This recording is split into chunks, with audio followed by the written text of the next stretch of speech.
Baik, oke, lagu Indonesia Raya sudah selesai kita dengarkan. Untuk selanjutnya, mengawali acara pada pagi hari ini, marilah sejenak kita mendengarkan nih opening speech dari CEO Pajakin, Mas Arif Rohman.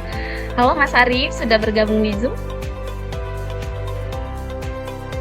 Halo, Mbak Ica, terima Halo, kasih. ya.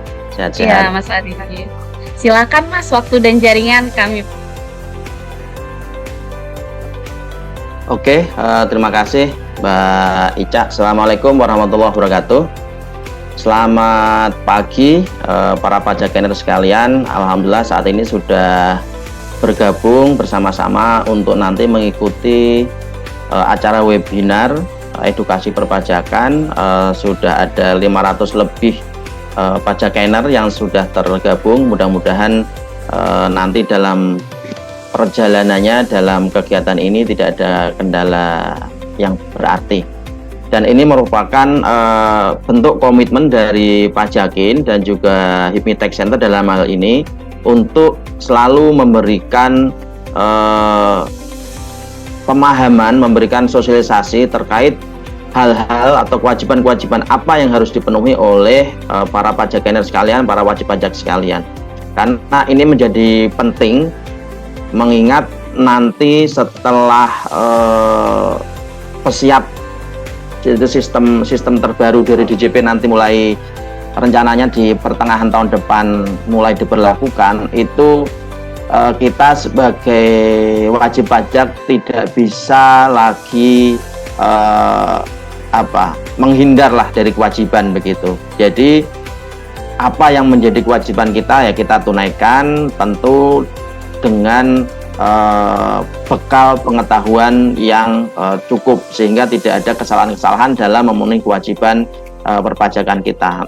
Di pagi yang cerah ini tema yang akan disampaikan nanti oleh narasumber kita Mbak Yeni adalah kewajiban-kewajiban perpajakan dalam hal ini dan juga sanksi administrasinya ketika kewajiban-kewajiban itu tidak dipenuhi. Jadi harapannya para pajakener sekalian lebih bisa memahami kewajibannya apa, kemudian bagaimana melakukan kewajibannya sehingga tidak muncul kemudian sanksi-sanksi yang justru akan menjadi kendala tersendiri dalam proses meningkatkan usaha kita begitu. Jadi harapannya ini betul-betul menjadi bekal teman-teman semua untuk bisa memahami dalam memenuhi kewajiban perpajakannya. Sebelum nanti ke Mbak Yeni, izinkan kami untuk menyampaikan sedikit profil dari Pajakin. Jadi Pajakin mempunyai visi adalah menjadi mitra terpercaya wajib pajak atau mitra terpercaya para pajakin sekalian dalam melakukan kewajiban perpajakannya dan memperoleh hak-haknya, serta mitra terpercaya pemerintah dalam menghimpun penerimaan negara. Nah, ini menjadi penting kenapa kami juga cantumkan memperoleh hak-haknya, karena seringkali memang ada kendala tersendiri dalam proses memperoleh hak-hak wajib pajak. Misalkan contohnya restitusi misalkan, atau pengembalian pendahuluan misalkan, itu kan merupakan salah satu hak-hak dari para wajib pajak yang tentu ketika memenuhi persyaratan semua itu seharusnya bisa dipenuhi, diberikan haknya oleh pemerintah dalam hal ini, otoritas pajak. Lanjut.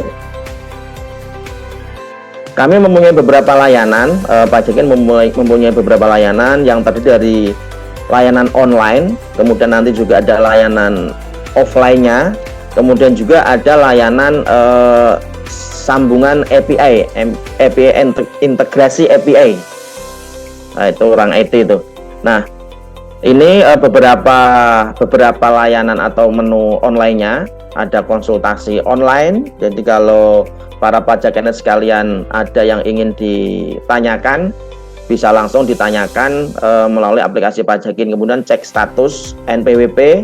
Jadi kalau ada bertransaksi bisa ngecek lawan transaksinya udah bener belum NPWP-nya, ada buku kas, nanti kita akan perjelas lebih rinci di belakang ya. Kemudian ada akuntansi, ada e-billing, kemudian juga ada e-matre.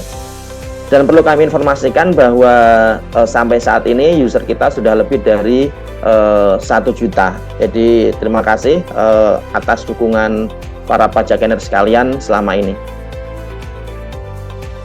Oke, ini untuk update informasi. Jadi kita di aplikasi kita juga ada update informasi tentu yang berkaitan dengan perpajakan. Kemudian ini hanya 3 langkah para pajakener sekalian sudah akan bisa berkonsultasi dengan tax spesialis kami, yaitu secara online.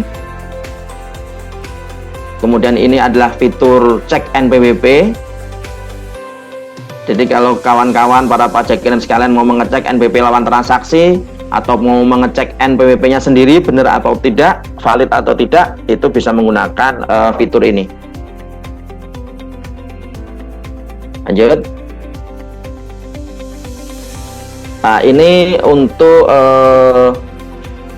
catat kas yang nanti terintegrasi langsung dengan metode pembayaran, cetak billing, dan juga pembayaran melalui QRIS. Jadi ketika teman-teman, ketika para pajakener menginput transaksinya melalui menu catat kas, nanti secara otomatis di akhir bulan atau di awal bulan berikutnya ketika sudah selesai close bulan tersebut, bisa langsung kemudian cetak billing untuk melakukan pembayaran pajak juga sekaligus di dalam aplikasi Pajakin. Jadi ini tentu sangat memudahkan memang bagi para UMKM yang omsetnya masih di bawah 4,8 untuk kewajiban pajak final. Nah, ini fitur terbaru kami. Awalnya kami hanya catat kas, tapi kemudian ada banyak sekali permintaan karena memang kalau catat kas kan tidak bisa digunakan sebagai lampiran laporan SPT tahunan. Nah, kemudian kami persembahkan, kami rilis fitur akuntansi untuk para pajakener sekalian, sehingga nanti ketika melakukan melakukan laporan SPT tahunan itu bisa menggunakan lampiran dari yang sudah diinput di dalam aplikasi Pajakin. Hanya 5 langkah untuk kemudian bisa mendapatkan laporan keuangannya. Kemudian ini ada e-billing. Jadi teman-teman kalau mau buat e-billing sangat mudah sekali, tidak perlu harus mengingat EV-nya apa segala macam. Hanya 5 langkah sudah bisa untuk kemudian melakukan pembayaran pajaknya. Nah, kemudian ini juga fitur yang baru bulan lalu kita rilis adalah fitur penjualan atau fitur pematerian. Itu kawan-kawan para pajakener yang mau mematerikan dokumennya itu bisa juga melalui aplikasi Pajakin, baik melalui aplikasi maupun melalui webnya. Kalau dirasa lebih nyaman menggunakan web, ya silahkan, di web juga ada. Kalau aplikasi juga sangat mudah juga. Jadi hanya 5 langkah nanti sudah bisa melakukan pembubuhan terhadap dokumennya. Oke, itu tadi adalah fitur-fitur yang sudah kami rilis. Kemudian ini fitur-fitur yang sedang proses atau sedang tahap develop. Ada nanti kita akan bisa melaporkan kewajiban pajaknya, melaporkan SPT melalui filing sedang kami siapkan. Nanti juga ada, jadi kalau ada kesulitan, seringkali kan para pajakener, para wajib pajak kesulitan ketika melakukan ketika mau melaporkan SPT tahunannya atau SPT masanya. Nanti kita ada fitur asistensi filing. Jadi ini tentu ketika sedang melakukan pelaporan juga bisa sambil diasistensi oleh tax spesialis kami. Kemudian juga ada nanti fitur membuat NPWP. Lanjut. Oke, itu tadi adalah layanan online kami. Sedangkan ini adalah layanan offline. Jadi untuk kasus-kasus yang dirasa berat memang kan diperlukan pendampingan. Jadi tidak bisa selesai dengan misalkan sedang ada pemeriksaan, itu kan tentu ketika dalam prosesnya butuh pendampingan, pajakin juga siap untuk memberikan pendampingan. Ini ada kemudian juga buat para pajakiner yang ada kendala dalam melakukan kewajiban bulanannya, juga bisa tax compliant dikerjakan oleh pajakin. Kemudian kalau butuh update informasi perpajakan juga bisa di in-house training. Kemudian juga pendampingan gugatan, banding, PK, itu juga kami memberikan jasa tersebut. Kemudian untuk pendampingan klarifikasi SP2DK, kemudian pendampingan pemeriksaan, kami juga memberikan pendampingan di kasus-kasus tersebut. Oke, sampai saat ini sudah lebih dari 1.100.000 pengguna. Tentu kami mengucapkan terima kasih sekali kepada para pajakiner yang sudah mendownload dan kemudian aktif menggunakan aplikasi ini. Jadi mudah-mudahan ini juga betul-betul bisa membantu para pajakiner dalam melakukan kewajiban perpajakannya. Oke, saya rasa itu cukup pengenalan dari kami. Ini kantor kami di Menara 165. Ada juga kami di Taman Pendidikan. Jadi kami ada 2 kantor, cuman kantor utamanya di Menara 165. Nah, itu tadi pengenalan dari kami, dari Pajakin. Mudah-mudahan ketika kami bisa betul-betul membantu para pajakiner dalam memenuhi kewajiban perpajakannya dan juga memperoleh hak-haknya. Dan apabila ada masukan-masukan seperti tadi yang kami sampaikan, kenapa bisa muncul fitur akuntansi segala macam, itu juga berdasarkan permintaan dan juga masukan dari para pajakiner semua. Tentu harapannya agar pajakin bisa betul-betul membantu dari awal sampai akhir proses pemenuhan kewajiban perpajakan dan juga dalam proses memperoleh hak dari wajib pajak. Saya kira cukup sekian dari kami. Sekali lagi terima kasih banyak kepada para pajakiner. Saat ini sudah ada 736. Ini masih di bawah pendaftar ya Mbak Ica ya. Yang daftar kan 830-an. Ini masih ada 100 yang yang belum bergabung. Berarti mudah-mudahan nanti bisa segera bergabung dan tentu harapannya yang mengikuti webinar ini bisa betul-betul mendapatkan manfaat, tidak hanya mendapatkan sertifikat ya, tapi mendapatkan ilmunya dalam proses untuk memberikan kemudahan dalam memenuhi kewajiban perpajakan. Sekali lagi terima kasih. Mudah-mudahan semua dilancarkan dan tidak ada kendala berarti. Terima kasih.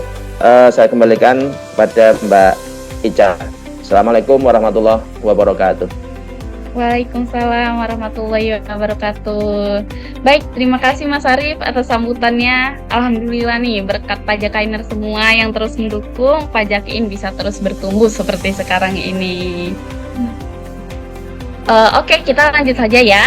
Yang akan kita bahas pada webinar pagi ini yaitu tentang mengenal kewajiban perpajakan dan sanksi administrasinya.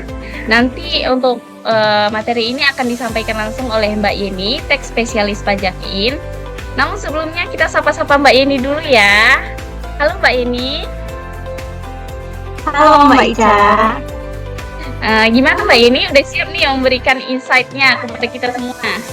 Insya Allah siap. Senang banget nih. Sepertinya teman-teman sudah pada excited dan semangatnya melebihi saya. Wah, iya, semuanya harus tetap semangat ya. Seperti Mbak Yeni semangat banget ya kelihatannya untuk memberikan insight-nya kepada kita semua. Makin nggak sabar nih dengerin materi yang akan disampaikan Mbak Yeni nanti. Namun sebelum saya serahkan kepada Mbak Yeni, izinkan saya mengingatkan kepada Bapak Ibu peserta webinar yang telah bergabung, silakan untuk mengisi link absensi dan link evaluasi yang sudah dibantu kirim oleh rekan saya di kolom chat Zoom ya. Ini agar Bapak Ibu bisa mendapatkan e-sertifikat gratis pada webinar hari ini. Dan jangan lupa juga untuk bergabung pada grup WhatsApp webinar yang akan dibantu kirim juga oleh rekan saya melalui kolom chat Zoom. Serta bagi peserta yang sudah ada pertanyaan, silakan mengisi link tanya jawab. Sudah ada di kolom chat Zoom ya. Link tanya jawab saya lihat sudah dibantu kirim nih. Nanti karena ada sesi tanya jawab yang akan dijawab langsung oleh Mbak Yeni juga nih. Wah, Mbak Yeni, wah mantap banget nih. Dan kami akan memilih satu orang pemenang nih dari penanya beruntung yang mendapatkan hadiah menarik dari Pajakin dari sesi tanya jawab ya. Nah, kami juga akan mengadakan sesi kuis sebanyak 2 kali di sela-sela pemaparan materi. Makanya Bapak Ibu dimohon untuk menyimak nih dengan baik apa yang disampaikan oleh Mbak Yeni agar berkesempatan mendapatkan hadiah menarik juga dari Pajakin. Baiklah Bapak Ibu, kita langsung saja ke acara inti hari ini ya, acara yang sudah dinanti-nanti oleh Pajakainer semua, yaitu pemaparan materi yang akan disampaikan oleh narasumber kita Mbak Yeni. Kepada Mbak Yeni, waktu dan dengan kami persilahkan.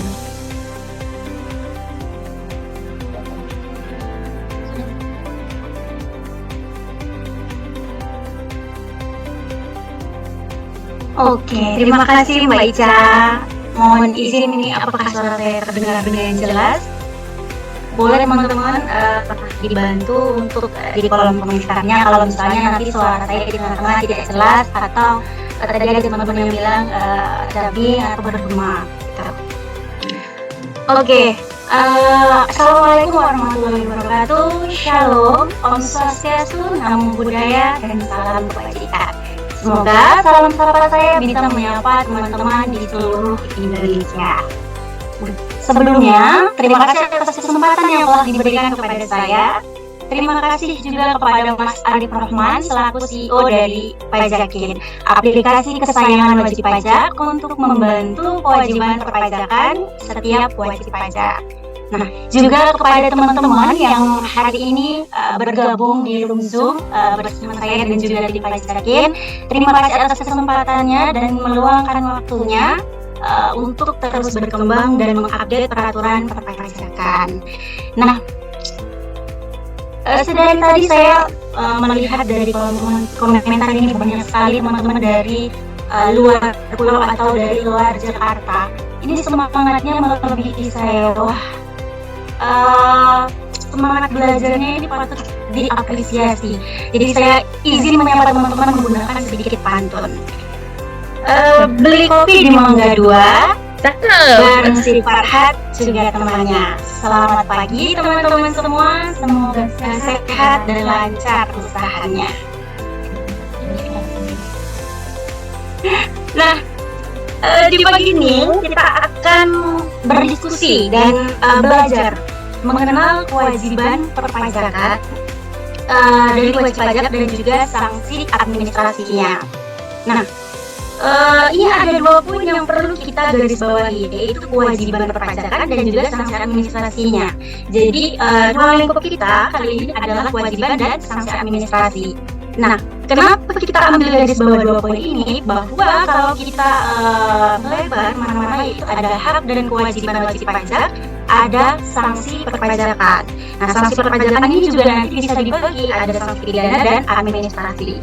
Nah, di webinar kali ini kita akan membahas kewajibannya, tentu kita nanti akan menyinggung juga haknya wajib pajak, karena kita akan berangkat dari hak yang didapatkan dan juga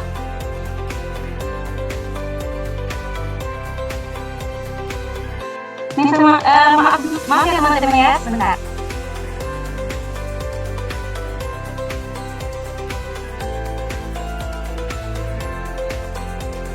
Mohon izin teman-teman berhubung suaranya di rumah, saya sebentar ya teman-teman ya.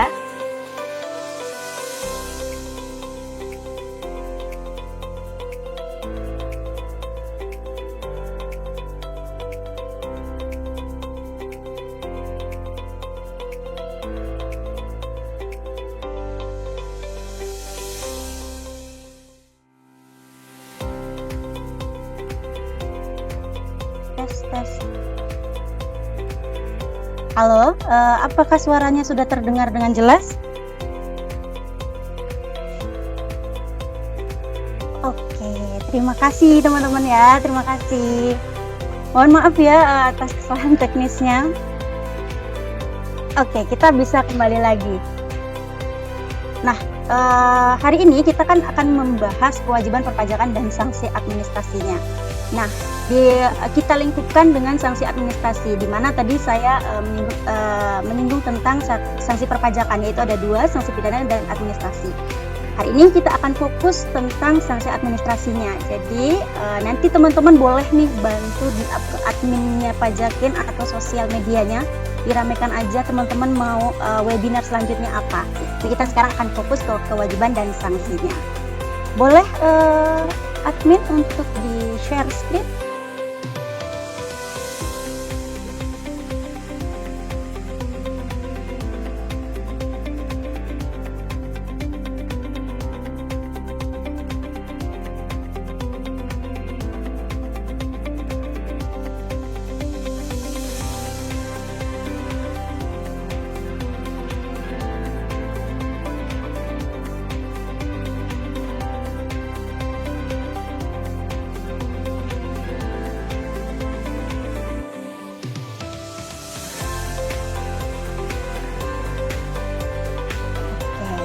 Nah, tema kita hari ini adalah mengenal kewajiban perpajakan dan sanksi administrasinya. Nah, nanti di langkah pertama kita akan tampilkan bahwasannya dasar hukum yang kita gunakan untuk menyusun materi kali ini sebetulnya sudah menyesuaikan dengan undang-undang yang berlaku saat ini, yaitu sering teman-teman dengar dengan undang-undang HPP. Boleh slide selanjutnya?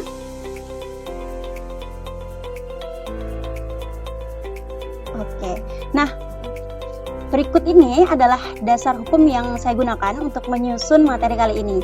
Nah, dasar hukum ini sebagai landasan yang digunakan wajib pajak nih untuk menjalankan kewajiban perpajakannya, sebagaimana perannya untuk memberikan kepastian hukum bagi setiap wajib pajak. Nah, yang pertama itu ada Undang-Undang Nomor 6 Tahun 1983 STTD atau sebagaimana telah dirubah terakhir dengan Undang-Undang Nomor 16 Tahun 2009 tentang ketentuan umum dan tata cara perpajakan. Nah, yang kedua, ini yang selalu menjadi perbincangan kita, yaitu Undang-Undang Nomor 7 Tahun 2021 tentang harmonisasi peraturan perpajakan. Nah, selanjutnya ada di Perpu, yaitu peraturan pemerintah pengganti Undang-Undang atau Perpu Nomor 2 Tahun 2022 tentang Cipta Kerja. Nah, ada aturan pelaksananya, yaitu Peraturan Menteri Keuangan Nomor 18 Tahun 2021.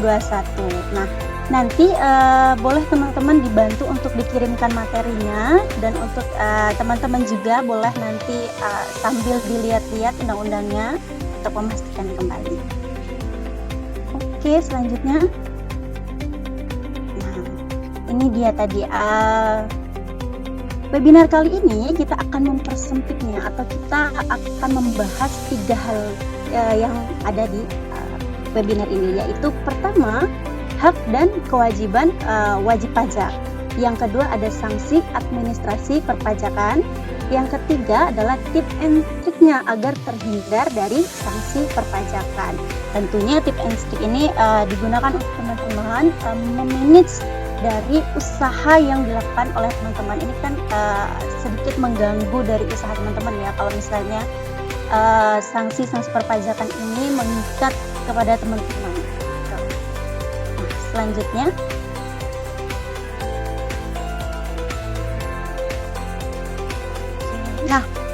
ini sebelum kita lebih jauh, langkah pertama nih yang seharusnya kita lakukan sebagai wajib pajak adalah mengenali diri kita nih sebagai wajib pajak, mempunyai kewajiban sebagai warga negara. Nah, siapa wajib pajak itu? Nah, di sini disebutkan bahwasanya wajib pajak adalah orang pribadi atau badan usaha yang meliputi pembayar pajak, pemotong pajak, dan pemungut pajak yang mempunyai hak dan kewajiban perpajakan sesuai ketentuan peraturan perundang-undangan. Nah, ini yang akan kita bahas, hak dan kewajibannya. Nah, hak dan kewajibannya ini nanti akan mengikat dengan sanksi administrasi ketika teman-teman tidak melakukan kewajiban yang seharusnya teman-teman jalankan. Oke, boleh selanjutnya.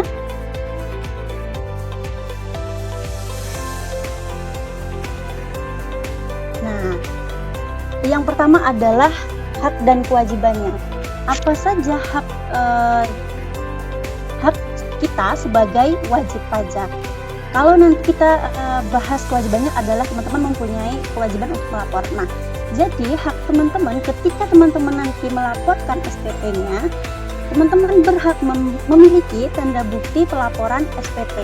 Itu bisa melalui email, atau kalau misalnya teman-teman terkendala online gitu, teman-teman datang ke KPP, itu juga akan diberikan tanda bukti bahwa teman-teman sudah lapor. Nah, bukti ini harus disimpan selama 5 tahun atau masa daluarsa pajak. Ketika nanti teman-teman ada pemeriksaan atau ada peninjauan kembali gitu. Nah, yang kedua ada melakukan pembetulan SPT yang telah dilaporkan. Jadi SPT yang telah dilaporkan tadi bisa teman-teman lakukan pembetulan. Nah, yang ketiga ada mengajukan permohonan penundaan penyampaian SPT. Keempat, mengajukan permohonan penundaan dan atau mengangsur utang pajak. Yang kelima, meminta pengembalian kelebihan pembayaran pajak atau pajak yang seharusnya tidak terutang, atau yang teman-teman kenal adalah restitusi pajak atau kelebihan pembayaran. Nah, selanjutnya ada mengajukan permohonan penghapusan dan atau pengurangan sanksi administrasi pajak. Nah, bagi teman-teman yang mungkin belum familiar bahwasanya utang pajak itu bisa dilakukan permohonan penghapusan atau pengurangan, nanti bisa dibuka KUP-nya pasal 36. Oke, nah selanjutnya ada pembetulan atas STP dan atau SKP yang tidak benar. Nah, selanjutnya ada memberi kuasa kepada orang untuk melaksanakan kewajiban perpajakannya. Nah, dalam hal ini adalah profesional yang ada di bidangnya. Contohnya adalah konsultan pajak yang sekarang sudah diatur oleh Peraturan Menteri Keuangan juga. Nah, selanjutnya ada mengajukan keberatan dan banding ketika teman-teman mengalami pemeriksaan lalu merasa bahwasannya atas pemeriksaan itu tidak benar atau tidak seluruhnya benar. Tentu hal ini perlu adanya pendampingan profesional. Boleh selanjutnya.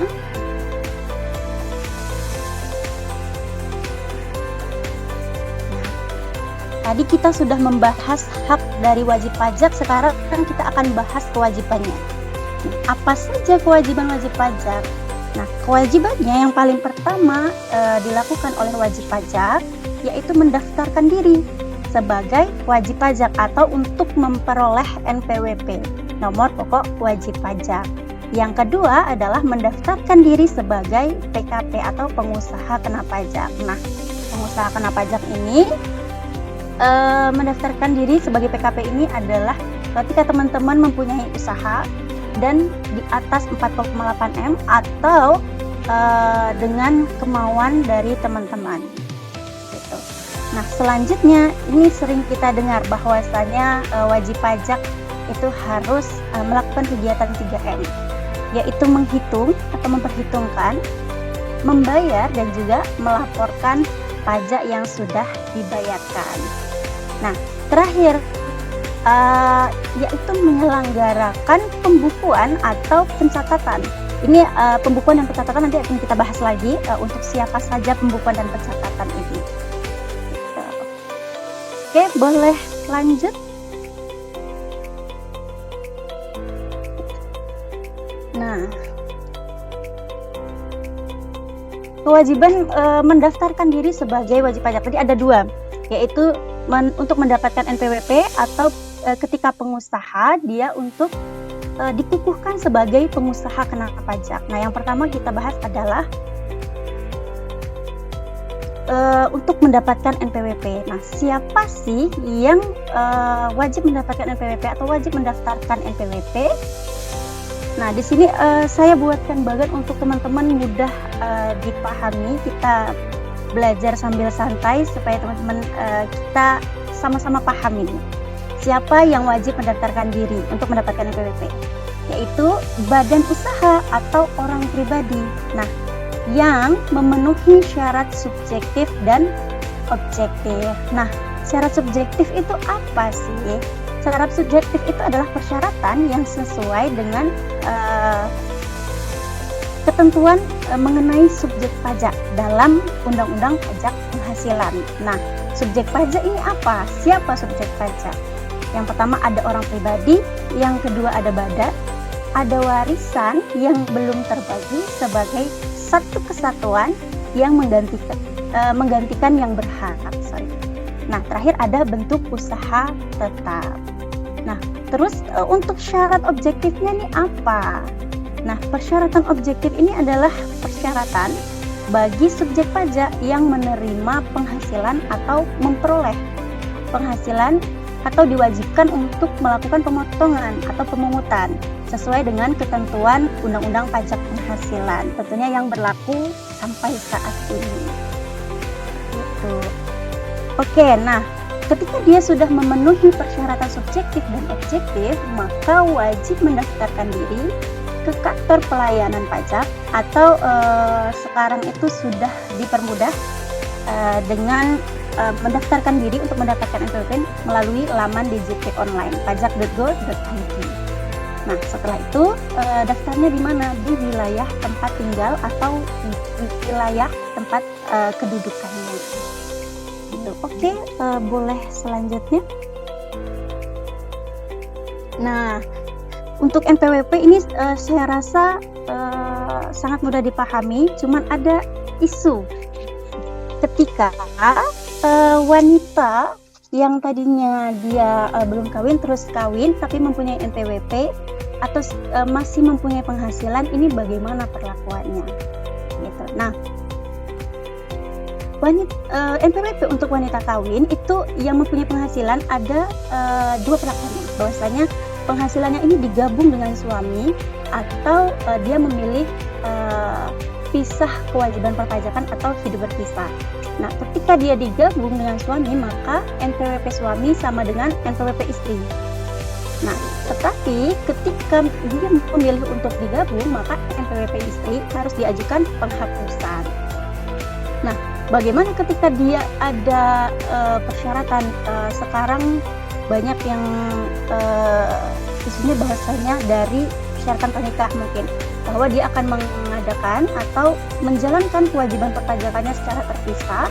Bagaimana perlakuan pajaknya? Maka silakan dilakukan pemisahan sesuai dengan undang-undangnya. Jadi tidak perlu melakukan pengajuan NPWP ulang. Jadi sang istri memakai NPWP istri, sang suami memakai NPWP suami. Nah, status suami tetap dia adalah kawin, yang istri tetap dia adalah TK. Sama dengan ketika istri itu memilih kewajiban perpajakannya terpisah, itu sama dengan hidup berpisah. Begitu. Nah, di bawah ini terlihat bila sudah memiliki NPWP sebelum kawin, nah penghasilan yang digabung itu adalah harus mengajukan penghapusan. Ini yang saya jelaskan tadi, ketika dia memilih bergabung maka NPWP sang istri harus dilakukan penghapusan.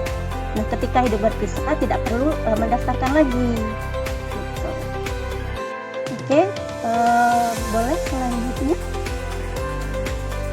Nah, ini untuk pendaftaran atau mendaftarkan diri sebagai pengusaha kena pajak.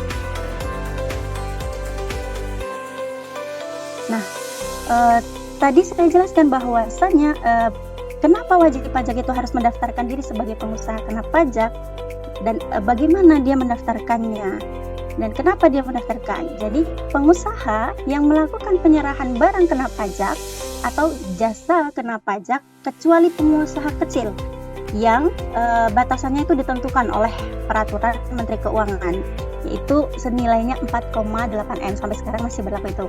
Nah, wajib melaporkan usahanya untuk dikukuhkan sebagai pengusaha kena pajak dan wajib memungut dan melaporkan pajak pertambahan nilai dan pajak penjualan atas barang mewah yang terutang. Nah, telah dijelaskan tadi, pengusaha kecil itu dapat melakukan atau mengajukan diri untuk memilih dikukuhkan sebagai pengusaha kena pajak. Oke, nah nanti boleh teman-teman sambil dicek, ini ada di aturannya, ada di PMK nomor 197 nomor 13 PMK nomor 197 tahun 2013 dan UU nomor 42 tahun 2009. UU nomor 42 ini adalah Undang-Undang Pajak Pertambahan Nilai. Nah, untuk pelaporan dikukuhkan sebagai pengusaha kena pajak itu dilakukan dalam tahun berjalan. Peredaran bruto yang diterima atau diperoleh sudah melebihi 4,8 miliar terakhir atau paling lama akhir bulan berikutnya setelah bulan jumlah peredaran bruto melebihi 4,8 M. Jadi teman-teman pengusaha yang menjalankan usaha ketika dalam satu bulan itu sudah melebihi 4,8 M, maka batas terakhir teman-teman mengajukan atau mendaftarkan diri sebagai PKP itu di akhir bulan berikutnya.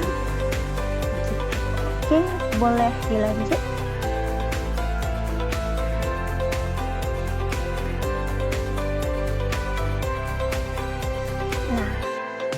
Nah, kewajiban selanjutnya untuk wajib pajak adalah 3M. Tadi kita sepakat untuk mempermudahnya yaitu menghitung, menyetor, dan melaporkan pajak yang terutang. Nah, untuk hitung sendiri itu selalu dan selalu tarifnya dikalikan dengan dasar pengenaan pajaknya.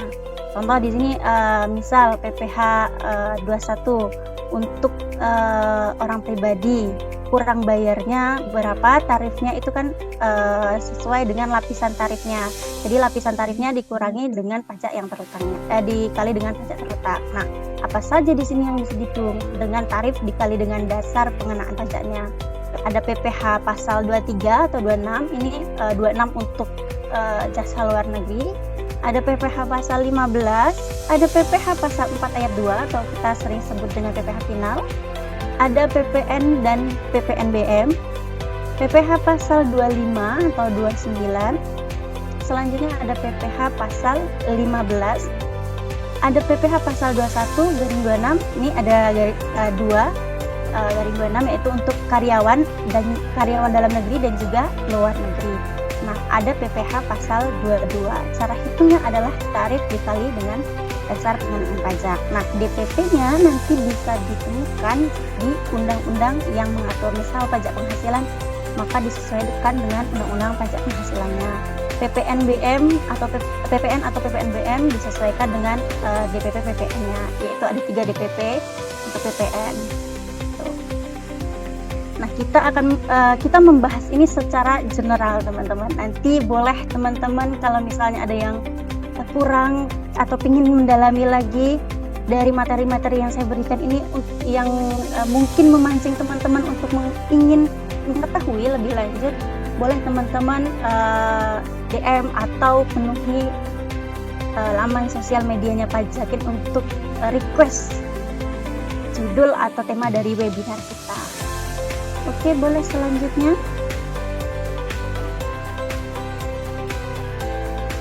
Nah,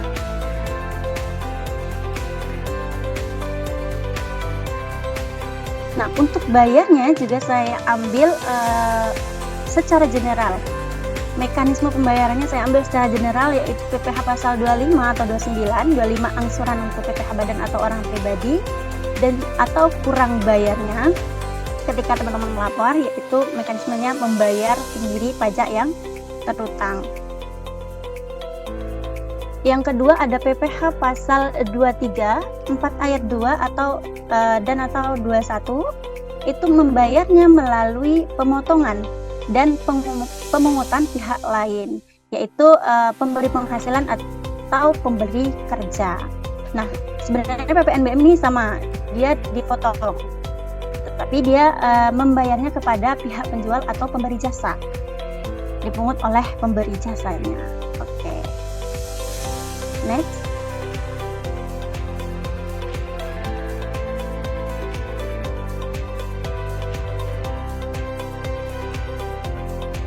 Nah,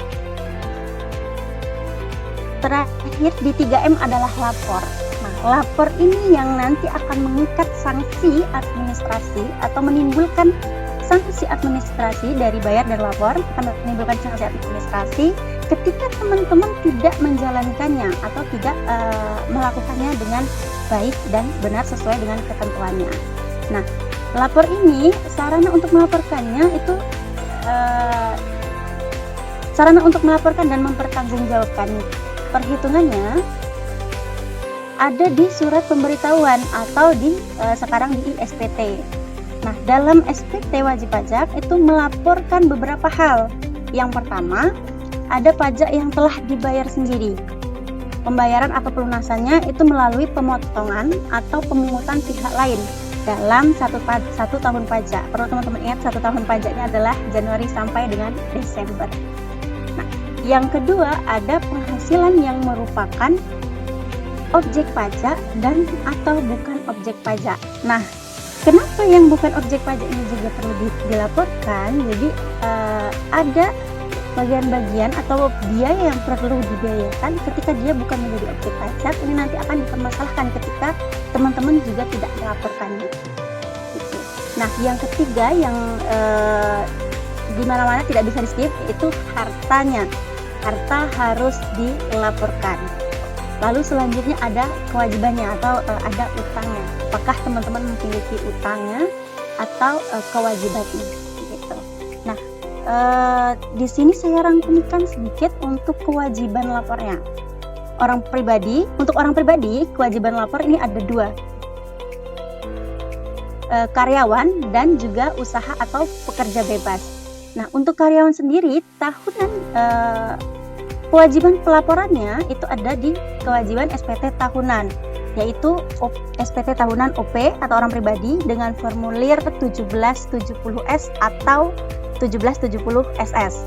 Nah, selama karyawan ini memperoleh atau bekerja dalam satu pemberi kerja, nantinya hasil akhirnya akan nihil. Nah, bagaimana ketika teman-teman bekerja tapi juga berusaha, atau teman-teman yang memiliki usaha atau teman-teman yang memiliki pekerjaan bebas, maka bisa dilaporkan melalui SPT OP 1770 polos. Nah, untuk SPT 1770 polos untuk usaha dan pekerja bebas itu ada kewajiban masanya. Jadi ketika teman-teman mendaftarkan NPWP itu kan ada pilihannya, karyawankah atau memiliki usahakah. Nah, ketika teman-teman memilih untuk NPWP itu sebagai pengusaha atau memasukkan usaha teman-teman, itu nanti di surat keterangan terdaftar, teman-teman kan akan mendapatkan surat keterangan terdaftar nih. Nah, ada kewajiban pelaporan yang harus dilaporkan ketika itu memang terjadi, yaitu SPT PPh pasal 25 atau angsuran per bulannya.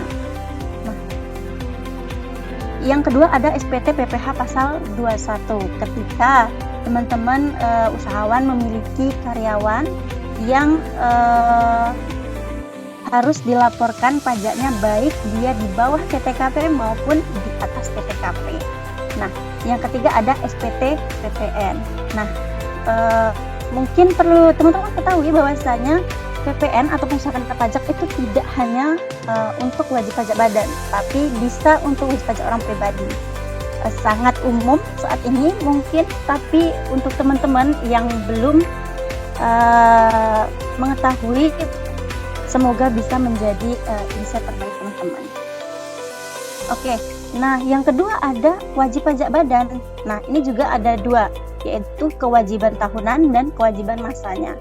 Tentu dia akan lebih banyak ketika dia menjadi wajib pajak badan, karena dia diwajibkan untuk memotong dan memungut. Nah, yang pertama ada SPT tahunan badan, yaitu dengan formulir 1771. Nah, untuk masanya itu sama, PPh pasal 25, 21, 22, 23, 4 ayat 2, ini unifikasi saat ini, dan juga SPT masa PPN. Oke, mungkin perlu saya sedikit singgung bahwasanya SPT masa PPN ini ketika ada transaksi atau tidak ada transaksi, teman-teman wajib melaporkan secara nihil. Tetapi ketika unifikasi untuk PT2, ketika tidak ada transaksi, ini tidak perlu melaporkan. Oke, boleh selanjutnya. Oke, tadi dari Mbak Ica itu sudah men-spill bahwasanya kita akan ada kuis di tengah-tengah untuk sedikit merefresh teman-teman. ini teman-teman nanti saya boleh sedikit jelaskan terusnya. Ini akan kita bahas selanjutnya. Nah, teman-teman boleh jawab di kolom komentar yang paling cepat. Nanti Wah, teman udah. pacarnya akan bantu menyortir. Tunggu sebentar. Jangan Saya yang tidak sabar diambil jadinya Mbak teman-teman. ini. Oke. Nanti dalam hitungan ketiga teman-teman boleh menjawab. Oke, dalam hitungan ketiga, dalam hitungan saya, nanti teman-teman boleh menjawab. Saya kasih waktu hitungan kelima untuk di stop jawabannya. Nanti tim pajakin yang akan menyortirnya. Oke, tanggal berapa batas pembayaran dan pelaporan PPh pasal 21? Cluenya tanggal, titik-titik, dan titik-titik bulan berikutnya. 3, 2, 1. Silakan dijawab teman-teman.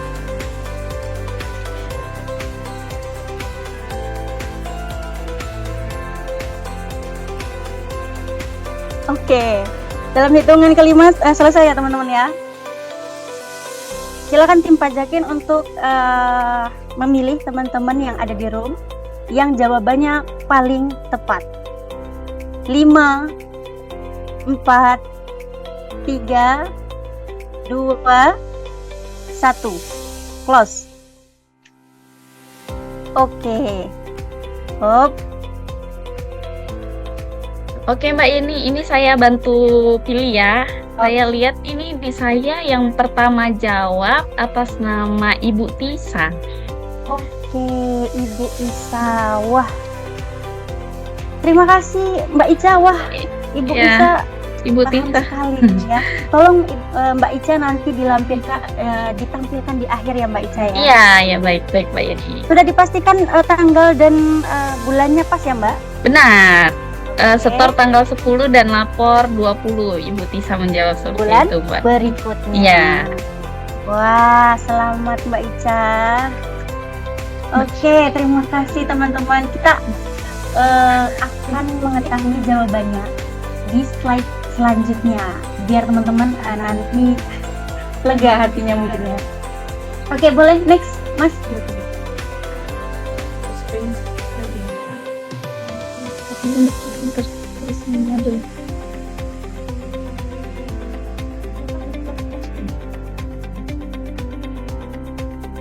Nah, ini jawaban dari kuis yang tadi diadakan, yaitu tanggal 10 bulan berikutnya dan tanggal 20 bulan berikutnya. Tolong Mbak Ica dipastikan bahwa tanggal dan masanya sama.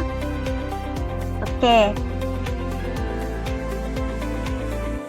Sorry.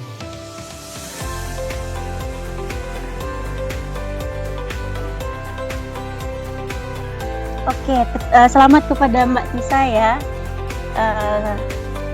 Ini teman-teman sungguh semangatnya sangat tinggi daripada saya ya. Maaf Mbak Yeni, izin saya menyampaikan juga kepada Ibu Tisa RSI Asipa ini untuk mengklaim hadiah silakan DM melalui Instagram pajak ini ya. Saya kembalikan Mbak Yeni, silakan lanjut. Oke, terima kasih Mbak Ica. Semoga bisa merefresh teman-teman ya. Tidak baik ketika kita terlalu berlebih, terlalu fokus, maka sedikit peregangan ya teman-teman ya. Nanti siap-siap di mungkin di akhir atau bisa jadi di sebelum akhir ada lagi. Jadi teman-teman disimak, siapa tahu nanti keberuntungan dari teman-teman sekalian. Oke, kita bisa lanjut. Nah, selanjutnya kita akan membahas batas waktu pembayaran dan pelaporannya. Nah, ini menurut PMK 242 tahun 2014 STTD atau sebagaimana telah dirubah terakhir dengan PMK nomor 18 tahun 2021, baru banget nih, tentang tata cara pembayaran dan penyetoran pajak. Itu ada di bagian kedua. Nah, di sini saya sudah mengelompokkan menjadi beberapa, tapi sepertinya ini ada yang kurang ya. Oke, ini ada yang kurang, nanti boleh teman-teman sambil dicek, yaitu PPh pasal 21. PPh pasal 21 batas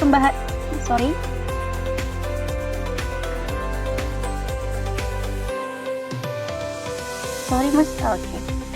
Nah, jenis pajaknya PPh pasal 21, batas pembayarannya tanggal 10 bulan berikutnya. Nah, pelaporannya tanggal 20 bulan berikutnya. Nah, PPh pasal 22 ini tanggal 10 juga, pelaporannya juga tanggal 20. Nah, ini mungkin teman-teman akan mudah mengidentifikasinya. Jadi sekali kerja ada beberapa yang harus dilakukan pembayaran dan pelaporan. Nah,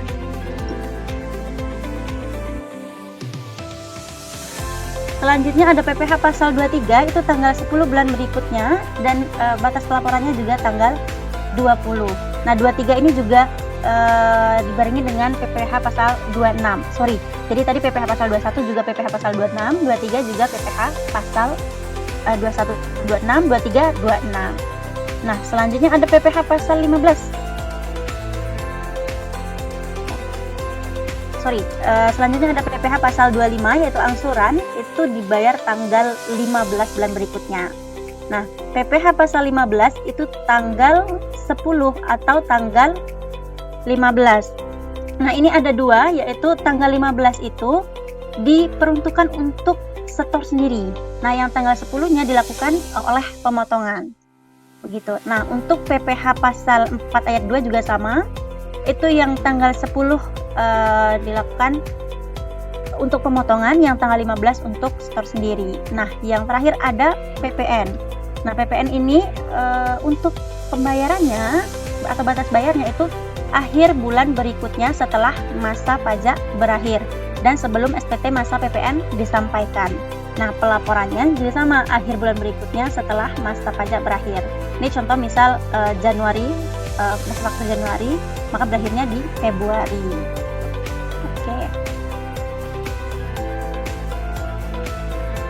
Oke, boleh selanjutnya. Nah, kewajiban perpajakan, kewajiban wajib pajak yang terakhir adalah menyelenggarakan pembukuan atau pencatatan. Nah, ini yang tadi disinggung bahwasanya wajib pajak siapa yang melakukan pembukuan dan siapa yang melakukan pencatatan. Nah, dasar hukumnya ada di PMK nomor 24 tahun 2012, STTD PMK 123 tahun 2011. Nah, untuk pembukuan itu dilakukan oleh wajib pajak badan. Nah, yang kedua dilakukan oleh wajib pajak orang pribadi yang melakukan kegiatan usaha atau pekerjaan bebas. Nah, ini nanti yang pembukuan juga orang pribadi bisa melakukan pencatatan terlebih dahulu. Nah, untuk pencatatannya tersendiri itu hanya diwajibkan atau dilakukan oleh orang pribadi tertentu yang menggunakan norma penghitungan penghasilan neto atau NPPN, yang sering disebut NPPN, sering kita dengar dengan NPPN. Oke, boleh selanjutnya. Nah,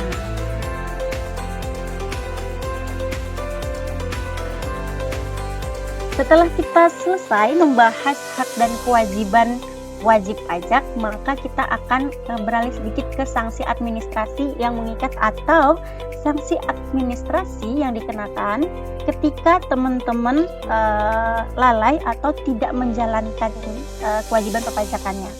Nah, sanksi perpajakan itu merupakan jaminan bahwa ketentuan perundang-undangan perpajakan akan dituruti atau ditaati atau dipatuhi wajib pajak.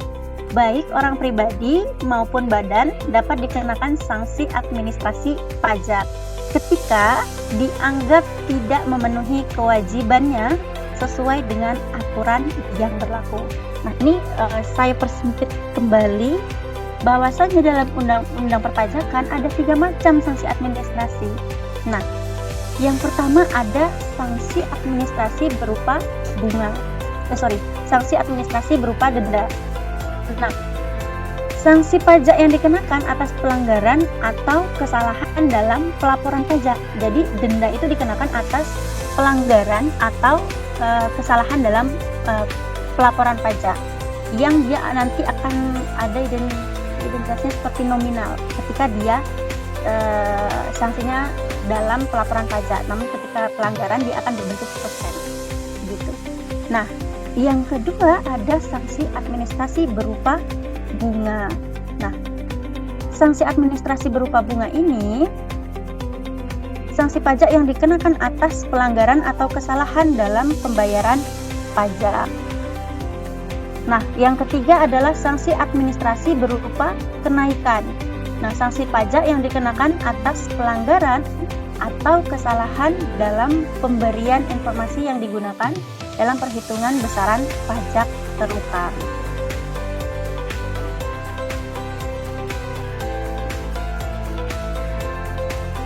Oke, boleh selanjutnya?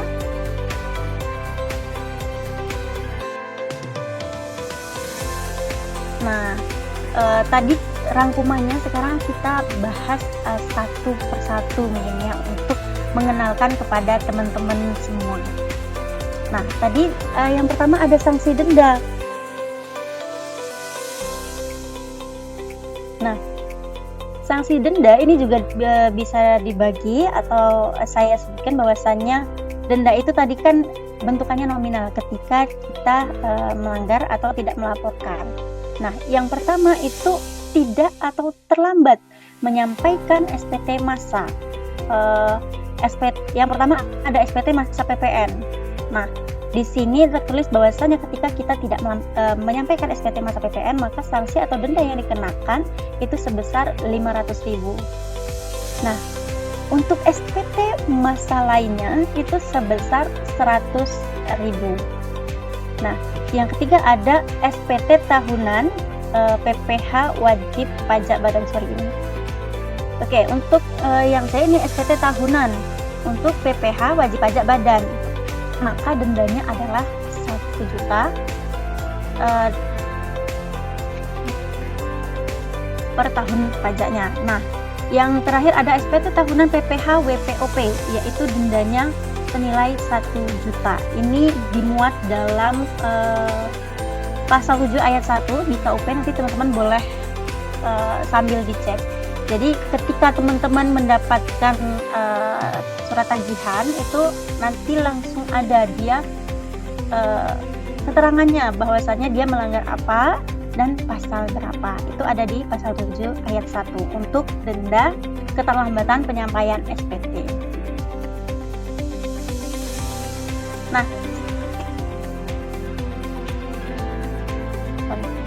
Nah, selanjutnya ada pengungkapan ketidakbenaran dan pelunasan sebelum penyidikan. Nah, pajak ini adalah sanksi ini dilakukan pada pajak yang telah dilakukan pemeriksaan bukti permulaan, namun dengan kemauannya sendiri nih wajib pajak dapat mengungkapkan pernyataannya mengenai ketidakbenaran perbuatannya. Nah, ini dikenakan denda yaitu 100% dikali dengan jumlah pajak yang kurang bayar. Tentunya ini Undang-Undang HPP ini yang sudah saya sesuaikan yaitu 100% ini lebih kecil daripada undang-undang sebelumnya. Undang-undang sebelumnya itu ada di pasal 8 ayat 3, itu diubahnya untuk di HPP itu di pasal 8 ayat 3A. Kalau sebelumnya itu adalah 150%, nah sekarang diubah menjadi 100%.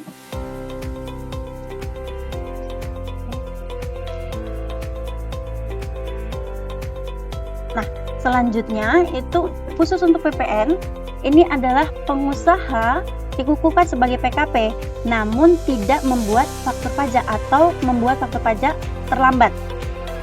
Nah, yang kedua tidak membuat atau mengisi faktur pajak secara lengkap sesuai dengan aturannya. Nah, ini dikenakan 1% dari DPP. Denda yang dikenakan adalah 1% dari DPP. Sebelumnya untuk undang-undang sebelumnya yaitu 2% diubah menjadi 1%. Aturannya ada di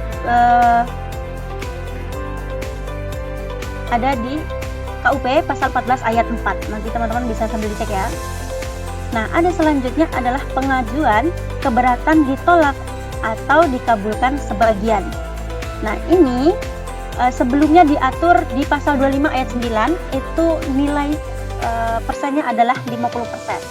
Ketika HPP dia 30% dikali jumlah pajak berdasarkan keputusan keberatan yang dikurangi dengan pajak yang telah dibayar. Jadi ketika teman-teman melakukan pengajuan keberatan namun ditolak atau tidak dikabulkan atau dikabulkan sebagian. Nah, selanjutnya ada permohonan banding. Kalau tadi keberatan, sekarang banding. Bagaimana tadi kewajibannya adalah kita berhak mengajukan keberatan atau banding ketika pernyataan dari KPP tidak semuanya benar. Nah, permohonan banding ditolak atau dikabulkan sebagian, dulu dia di aturan lamanya adalah 100% pasal 27 ayat 5D. Nah, sekarang menjadi 60%.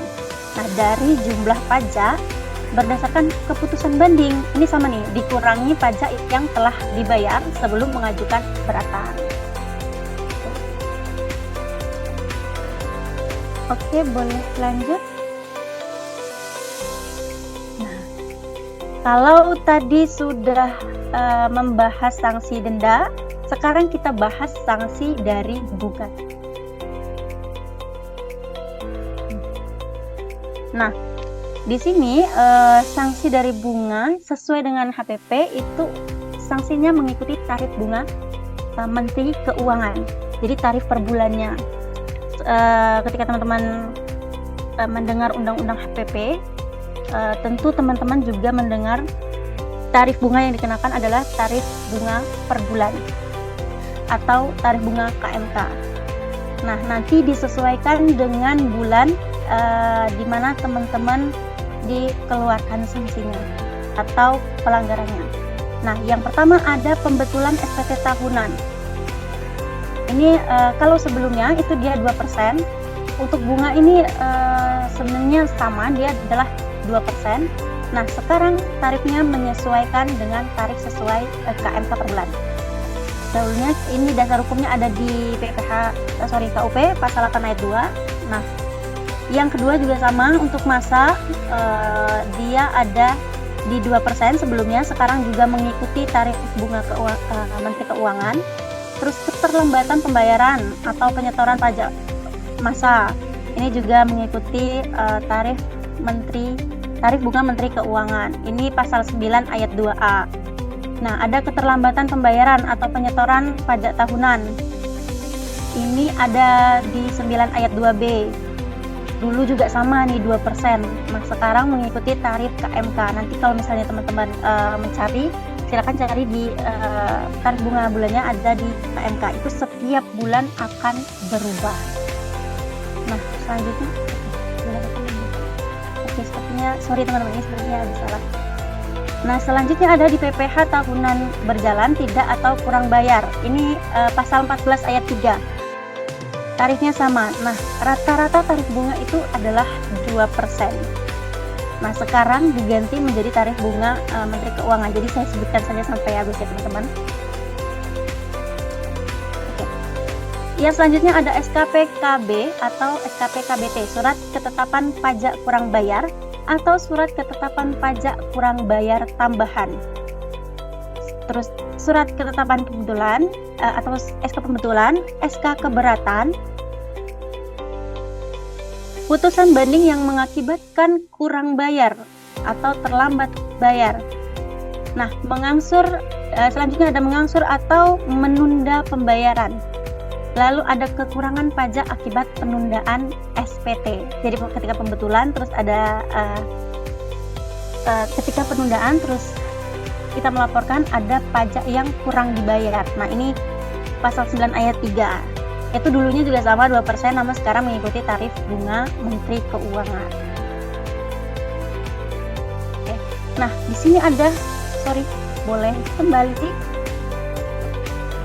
ke tarif bunga. Oke. Nah, di sini ada catatan nih. Yang pertama, sanksi administrasi bunga itu dapat dibagi menjadi dua, yaitu pembayaran bunga atas penagihan dan bunga ketetapan. Nah, bunga penagihan ini adalah bunga karena pembayaran pajak yang ditagih dengan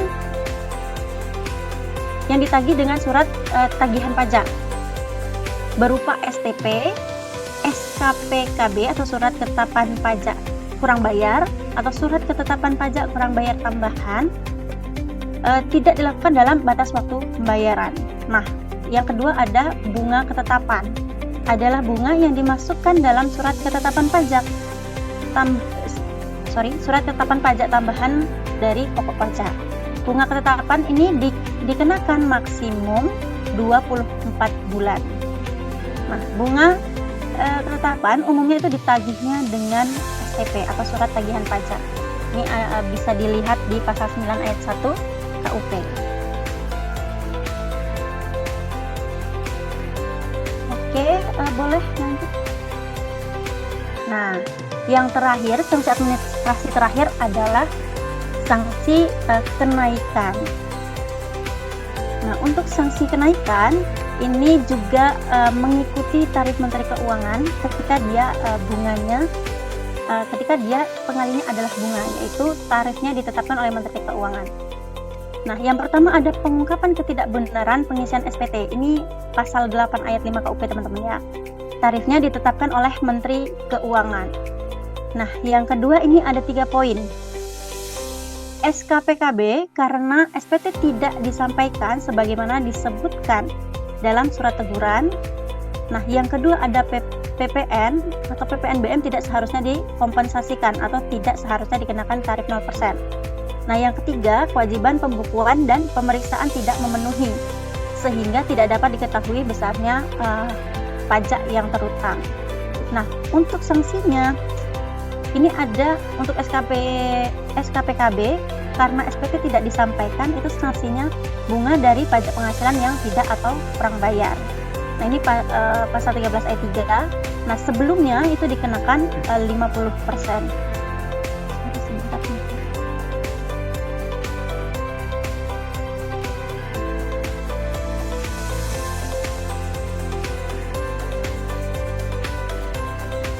Oke, nah untuk PPN atau PPNBM yang tidak seharusnya dikompensasikan atau tidak seharusnya dikenakan tarif 0%, itu kalau dahulunya dikenakan sanksi 100%. Nah, sekarang dikenakan sanksi 75% dari PPN dan PPNBM yang tidak atau kurang dibayar. Nah, yang C itu kewajiban pembukuan dan pemeriksaan tidak dipenuhi sehingga tidak dapat diketahui besarnya pajak terutang. Tadi kita membahas pembukuan. Nah, di sini sehingga dia tidak dapat mengetahui nih pajak yang terutang, maka dikenakan kenaikan sebesar 75% dari pajak penghasilan yang dipotong atau dipungut tetapi tidak atau kurang disetor. Ini sama sebelumnya aturannya itu 100%. Oke, nah selanjutnya kekurangan pajak pada SKP KBT atau surat ketetapan pajak kurang bayar tambahan. Jadi SKP KBT ini adalah lanjutan dari SKP KB atau surat ketetapan pajak kurang bayar. Habis itu dilakukan pemeriksaan lagi, muncullah SKP KBT. Nah, dendanya adalah 100% dari jumlah kekurangan pajak tersebut. Itu ada di pasal 15 ayat 2. Nah, selanjutnya ada SKP KB yang telah diterbitkan, yang telah dilakukan pengembalian pendahuluan. Nah, kelebihan pajak bagi wajib pajak dengan kriteria tertentu. Jadi wajib pajak yang melakukan pengembalian pendahuluan dengan kriteria tertentu yang dikenai atau dilakukan pemeriksaan ulang, ternyata ada kesalahan nih, sehingga diterbitkan surat ketetapan pajak kurang bayar pemeriksaan tersebut, maka akan dikenakan lagi denda 100% dari jumlah kekurangan pembayaran pajak. Itu dasar hukumnya ada di pasal 17C ayat 5. Bagi teman-teman yang melakukan pengembalian pendahuluan pasti familiar sekali. Cuman permohonan pengembalian ini juga ternyata ada konsekuensinya. Oke, selanjutnya ada SKP KB atau surat ketetapan pajak pembayaran telah diterbitkan. Dilakukan pengembalian pendahuluan kelebihan pajak bagi wajib pajak dengan persyaratan tertentu. Oke. Pengembalian itu kan ada kriteria tertentu dan persyaratan tertentu. Ini sama dengan kriteria tertentu. Jika teman-teman nanti dilakukan pemeriksaan ulang, pengembalian itu sudah cair atau sudah sudah teman-teman dapatkan, namun di kemudian hari ada pemeriksaan ulang yang mengakibatkan teman-teman itu ternyata ada kurangnya atau ternyata masih terutang lagi. Nah, ditemukan surat ketetapan pajak kurang bayar, maka akan dikenakan sanksi 100% dari jumlah kurang bayarnya. Jadi misal teman-teman melakukan pengembalian 100 juta. Nah, ternyata masih ada waktu diperiksa, masih ada lagi yang harus dikembalikan atau tidak seharusnya dikembalikan 50 juta. Jadi 50 juta ditambah dengan 50 juta dari sanksinya, maka 100%. Oke, boleh ke next. Nah, untuk kewajiban dan sanksi administrasinya itu sudah selesai kita bahas. Tapi sebagaimana telah saya jelaskan bahwasanya kita mengikuti undang-undang yang paling terbaru, yaitu Undang-Undang HPP. Sekarang kita sudah mengetahui tentang kewajiban dan sanksi administrasi ketika kita tidak menjalankan kewajiban atau keliru dalam hal perhitungannya, membayarnya, melapornya, kan? Nah, sebelum Undang-Undang HPP, kita bisa melihat nih sebagaimana yang saya jelaskan tadi, bahwa sanksi itu ditetapkan langsung di undang-undangnya. Misal bunga atas keterlambatan itu 2%, terus tadi ada tampilan bahwasanya sekarang itu menggunakan tarif Menteri Keuangan yang bisa kita temukan di internet, itu di KMK pada tarif bunga atau tarif KMK yang ada di website KMK. Nah, setelah HPP sebagaimana yang ditampilkan di itu menyatakan bahwa sanksi administrasi kan berupa per bulan ditetapkan oleh Menteri Keuangan. Nah, dalam UU HPP itu juga menjelaskan tarif bunga itu dihitung per bulan, per bulannya dihitung berdasarkan suku bunga acuan ditambah dengan uplift faktor atau yang kita sering sebut dengan menghitung dengan kesalahan dari wajib pajaknya. Nah, sekarang kita akan mencoba menghitung, tapi teman-teman ini hanya untuk pengetahuan dari teman-teman. Ketika teman-teman nanti mendapatkan himbauan atau misalnya mendapatkan SKP KB atau diperintahkan untuk membayar, itu sebenarnya sudah dihitungkan teman-teman. Jadi teman-teman tinggal kalau misalnya nanti untuk memprediksikan atau untuk menghitung, ketika teman-teman sudah mengetahui, oh saya telat lapor nih, oh saya salah hitung, sehingga saya harus melakukan pembetulan. Nah, atas sanksinya itu teman-teman tinggal mengalihkan sama dengan UU HPP, sama dengan UU sebelumnya, bahwasanya misal tadi keterlambatan 2% dikali dengan kekurangannya. Nah, ini sama, teman-teman cari di KMK, kurs KMK-nya untuk bunga, sanksi bunga itu berapa, nanti langsung tinggal dikalikan tarif. Dikalikan dengan kekurangannya. Nah, bunga yang dihitung itu dapat dari perhitungannya dapat dari UU HPP, yaitu dari bunga ditambah dengan aplikator dibagi dengan 12. Jadi cara perhitungannya seperti ini, cuman ini hanya untuk gambaran teman-teman. Ketika teman-teman nanti mendapatkan, itu sudah dalam bentuk hitungan.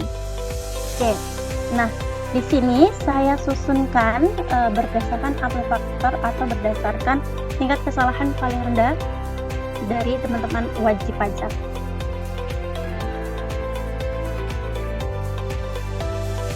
Nah, ini nanti ada, boleh sebelumnya? Admin. Nah, yang pertama di aplikator 0%. Ini ditujukan untuk sanksi administrasi berupa bunga. Nah, di sini ada bunga penagihan, yaitu pasal 19 ayat 1. Ada angsuran atau penundaan pembayaran pajak pasal 19 ayat 2. Lalu ada kurang bayar atau KB penundaan penyampaian SPT tahunan pasal 19 ayat 3. Nah, jadi nanti teman-teman boleh sambil dibaca untuk keterangannya. Nah, rumusnya perolehan dari bunga KMK itu rumusnya adalah seperti ini. Sanksi pajaknya misal pajak kurang bayar untuk bunga penagihan pasal 19 itu kurang bayarnya berapa dikali dengan tarif bunga per bulan. Jadi nanti kalau misalnya teman-teman cari tarif bunga per bulan itu berapa, baru dikali dengan jumlah maksimal jumlah bulan atau maksimal 24 bulan. Misal teman-teman untuk penagihan ini ada terbitkannya di Mei gitu, sampai teman-teman bayar di Juni, itu berarti kan ada 4 bulan. Pajak kurang bayarnya berapa dikali dengan tarif bunga per bulannya, baru dikali dengan jumlah bulan sampai dengan teman-teman bayar, dibagi dengan 12, dapatlah tarif bunga per bulan. Nah, sama dengan suku bunga acuan ini ditambah dengan aplikatornya. Nah, dibagi dengan 12 lagi. Begitu. Oke, ini untuk pengetahuan teman-teman saja. Nanti kalau misalnya teman-teman mau sambil ngitung nih, sambil gabut, sambil nyoba, silakan dihitung. Kalau tidak mau rumit, nanti langsung aja cari tarif bunga untuk per bulan di KMK, terus KMK-nya. Oke, nah selanjutnya boleh next.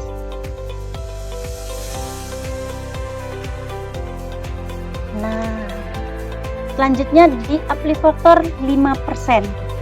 Nah, ditujukan untuk sanksi administrasi berupa bunga juga.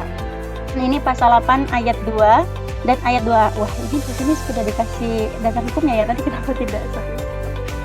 Nah, keterangannya adalah kurang bayar pembetulan SPT tahunan atau SPT massa. Nah, ada pasal 9 ayat 2A atau 2B untuk pembayaran atau penyetoran pajak yang dilakukan setelah tanggal jatuh tempo. Yang ketiga ada PPh pasal 14.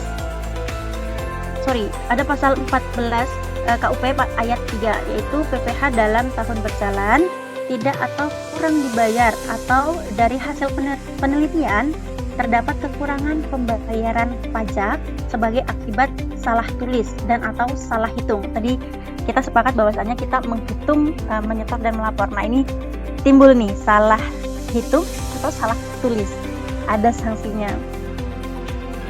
Nah, ini rumusnya sama, hanya dia mengikuti aplikatornya, ditambahnya dengan aplikator pajak atas kurang bayarnya berapa, ditambah tarif bunga per bulannya dikali jumlah bulan maksimal 24 bulan. Jadi ketika teman-teman misalnya dari pembetulan itu lebih dari 24 bulan, maka tidak dikalikan, dia maksimal ada di angka 24 atau di tahun, dibagi dengan 12 bulan. Nah, tarif bunga per bulannya suku bunga acuan ditambah aplikatornya dibagi dengan 12 bulan. Oke, selanjutnya boleh selanjutnya.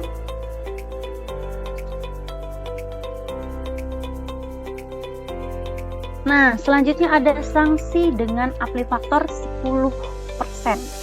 Nah, ditunjukkan untuk sanksi administrasi berupa bunga. Ini apa nih? Yaitu adalah pajak yang kurang dibayar yang timbul sebagai akibat dari pengungkapan ketidakbenaran. Pengisian SPT pasal 8 ayat 4 dan ayat 5.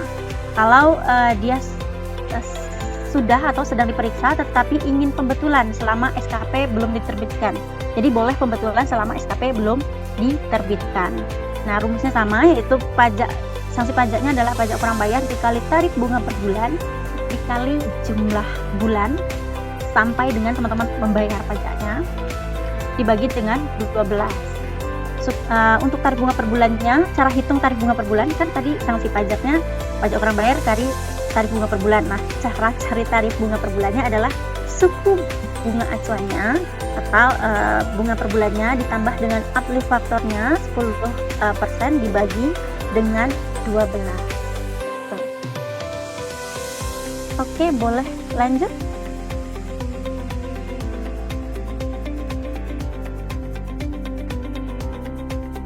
Boleh lanjut ke aplikator selanjutnya. Oke, nah ini aplikator yang paling tinggi atau tingkat kesalahan wajib pajak. Ditujukan untuk sanksi administrasi berupa bunga atas sanksi surat ketetapan pajak kurang bayar. atau di sini pasal 13 ayat 2. Yang kedua adalah pengembalian pajak masukan dari PKP yang tidak berproduksi, pasal 13 ayat 2A. Nah, untuk sanksi atas SKPKB yang berkaitan dengan berdasarkan hasil pemeriksaan terdapat pajak tidak atau kurang bayar. Nah, untuk PKP belum berproduksi belum berproduksi yang melakukan pengembalian pajak masukan dari PKP dalam jangka waktu 3 tahun apabila ada restitusi atau pengkreditan pajak masukan. Nah, ini dasar hukumnya ada di UU Ciptaker.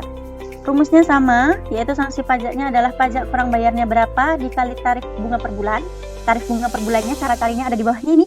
Tarif bunga per bulan, suku bunga acuan ditambah uplift faktornya dibagi 12, maka dapat tarif bunga per bulan yang ada di sanksi pajak dikali dengan jumlah bulan atau maksimalnya 24 bulan dibagi dengan 12. Oke, nah saya tadi ada beberapa melihat bahwasannya, ini boleh saya sedikit menjelaskan bahwasannya tadi saya ada beberapa kali melihat di kolom komentar untuk aplikatornya itu dari mana dan bagaimana untuk menggunakan aplikator itu, dalam keadaan apa kita menggunakan aplikator itu. Maka saya jelaskan ini, nanti tolong ya teman-teman dari Pajakin untuk di-share ke teman-teman slide-nya ini, supaya teman-teman bisa sambil belajar juga untuk dipelajari ulang juga, bahwasanya teman-teman bisa menggunakan aplikator tersebut ketika dalam kondisi atau dalam keterangan yang telah saya sampaikan. Misal aplikator 15% itu digunakan ketika teman-teman mendapat surat ketetapan pajak kurang bayar atau pasal 13 ayat 2. Nanti boleh sambil dibuka KUP-nya. Jadi sama dengan aplikator sebelumnya tadi, ada 0, ada 5, terus ada 10, ada 15. Itu saya berikan keterangan di bawah di sampingnya untuk teman-teman mudah diketahui. Nanti sambil dibagikan aja teman-teman dari Pajakin. Minta tolong ya Mbak Ica ya. Iya, baik Mbak. Nanti dibantu sama rekan saya ya, dikirim di kolom chat dulu. Oke. Nah, perhitungan aplikator ini hanya contoh untuk teman-teman ketika teman-teman ingin ikut serta untuk menghitungnya. Namun ketika tidak ketika susah dipahami, atau misalnya teman-teman ingin cara cepatnya, itu ada, silakan teman-teman buka di KMK atau Badan Kebijakan Fiskal. Nanti teman-teman cari tarif bunganya. Tarif bunganya itu nanti teman-teman cari per masa.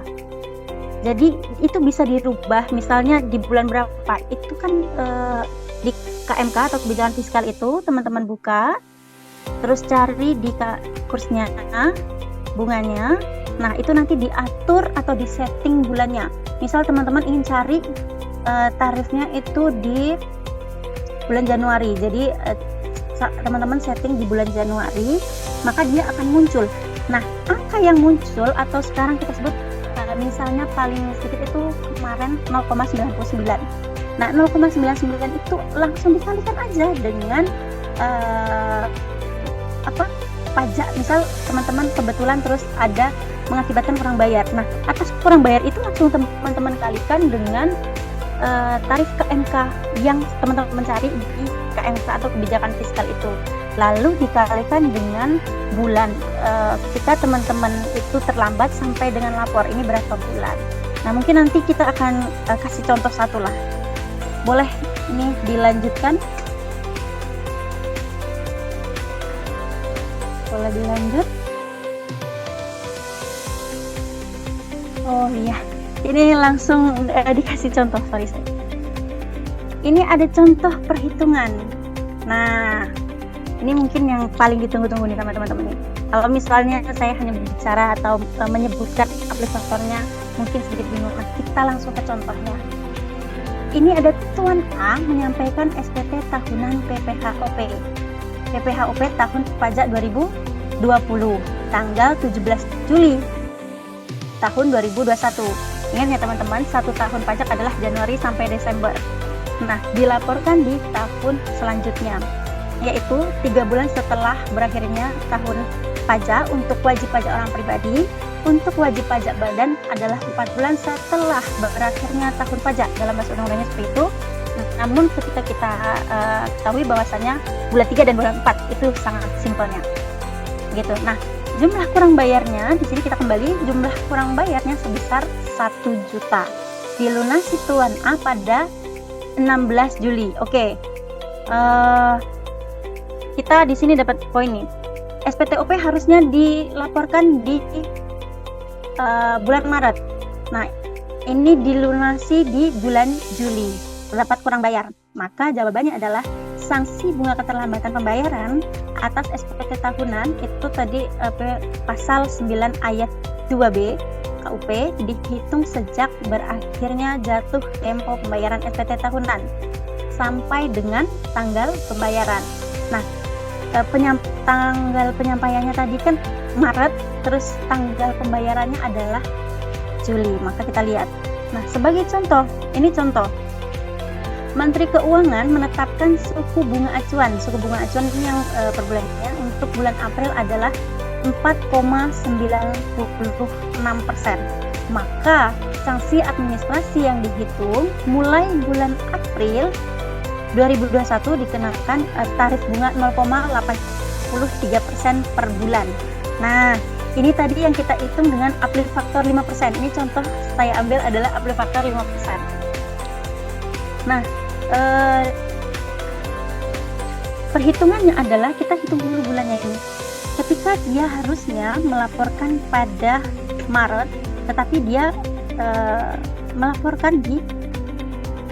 menyampaikan SPT-nya di Juli, maka dari Maret ke April itu dihitung 1 bulan, selanjutnya 2 bulan, 3 bulan, terus ke Juli itu ada 16 hari. Namun ketika sanksi administrasi itu berjalan belum 1 bulan, maka 1 bulan itu sebagian bulan itu akan dihitung penuh dalam 1 bulan.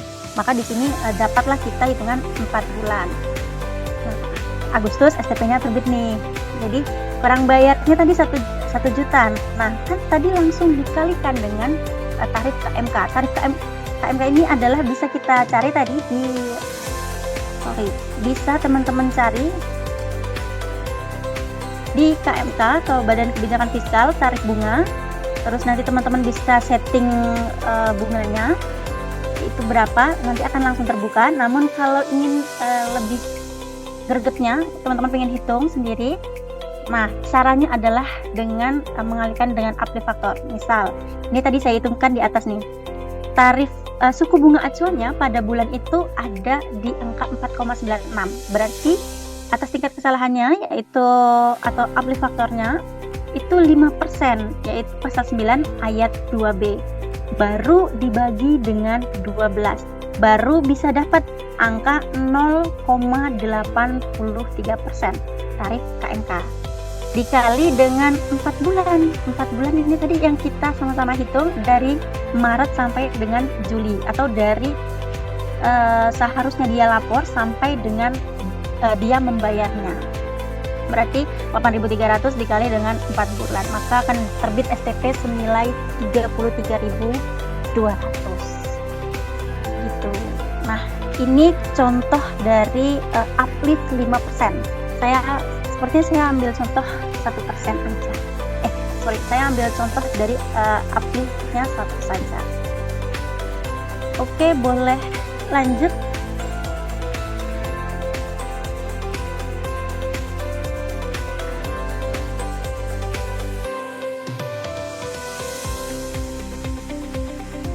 Oke, nah sanksi selanjutnya itu terhadap pengusaha atau pengusaha kena pajak.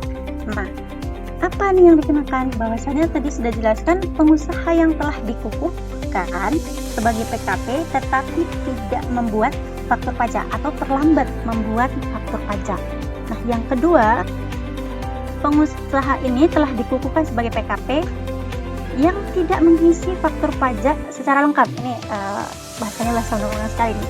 Tidak mengisi faktur pajak secara lengkap sebagaimana dimaksud dalam pasal 13 ayat 5 dan ayat 6 Undang-Undang PPN, nanti teman-teman bisa sambil cek ya. Dan perubahannya, selain identitas pembeli DKP atau penerima JKP serta nama dan tanda tangan sebagaimana dimaksud dalam pasal 13 ayat 5 huruf B dan huruf G Undang-Undang PPN. Dan perubahannya, dalam penyerahan dilakukan oleh PKP pedagang eceran. Nah, masing-masing selain wajib pajak menyetor pajak terutangnya dikenai sanksi administratif berupa denda sebesar 1% dari dasar pengenaan pajak. Nah, ini yang saya sebutkan tadi bahwasanya sebelumnya diatur atau dikenakan sanksi 2%, sekarang diatur atau dikenakan sanksi 1% setelah Undang-Undang HPP. Oke, boleh selanjutnya?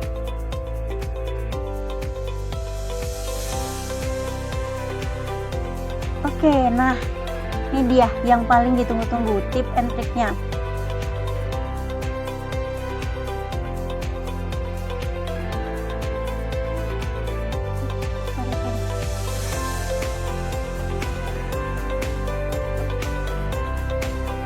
Nah, tip and triknya untuk menghindari sanksi administrasi.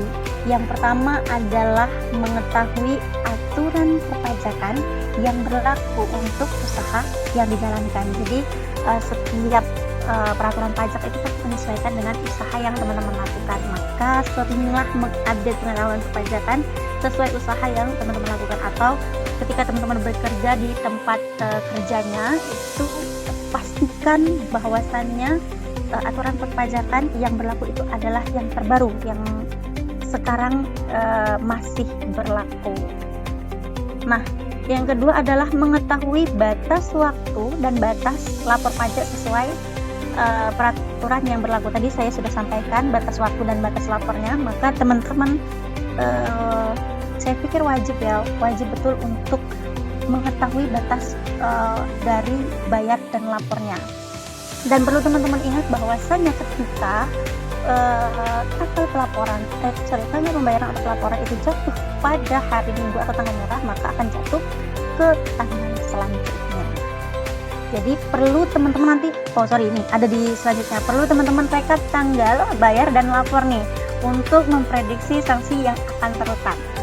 Nah, ini perlu direkap bahwasannya ketika mungkin nanti ada STP nyasar atau ada kelupaan, misalnya ini kan tadinya tanggal merah, kenapa kok dikenain sanksi? Tadinya ini ada hari besar sehingga teman-teman tidak melaporkan atau tidak membayarkan. Nah, ini sangat perlu untuk mengantisipasinya. Nah, selanjutnya ada menghitung dan menyiapkan kewajiban perpajakan dengan benar. Nah, tadi sudah sama-sama kita pelajari dan kita pahami bahwasanya perhitungan yang kita lakukan bisa mengakibatkan sanksi administrasi ketika perhitungan kita itu tidak benar atau tidak sesuai dengan ketentuan perpajakan. Nah, selanjutnya adalah memilih pendampingan atau kuasa yang ahli di bidangnya. Nah, ahli di bidangnya ini adalah ahli di bidang perpajakan.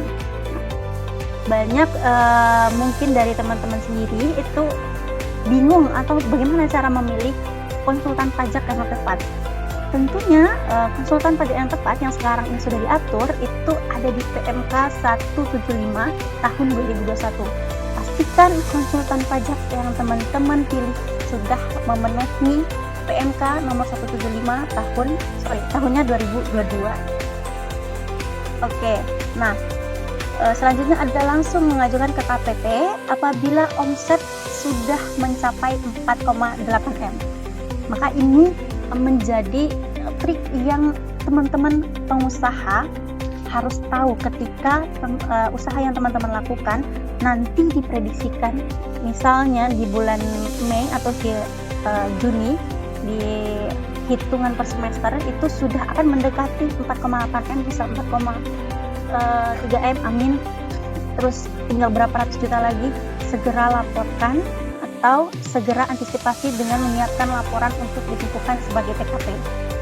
Begitu. Nah, yang terakhir adalah melakukan pembukuan dan pencatatan dengan rapi. Bagaimana tadi saya jelaskan bahwasannya pembukuan dan pencatatan itu diperlukan untuk wajib pajak OP dan juga badan.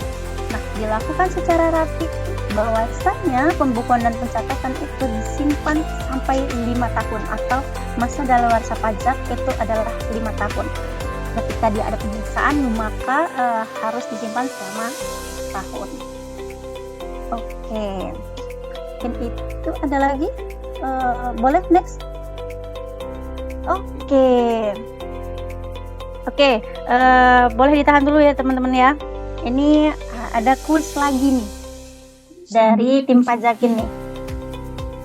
Oke, yuk kita bangun yuk. Jangan dulu dijawab, sebentar ya. Nanti teman-teman nyesel loh.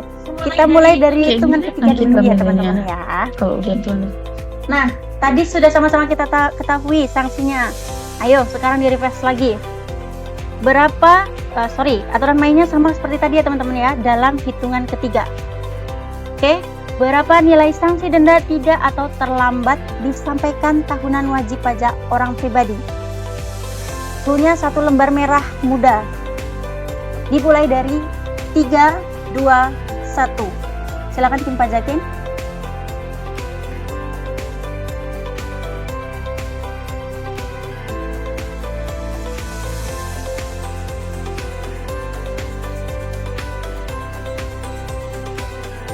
Oke, cukup di hitungan 5, 4, 3, 2, 1. Oh. Wah.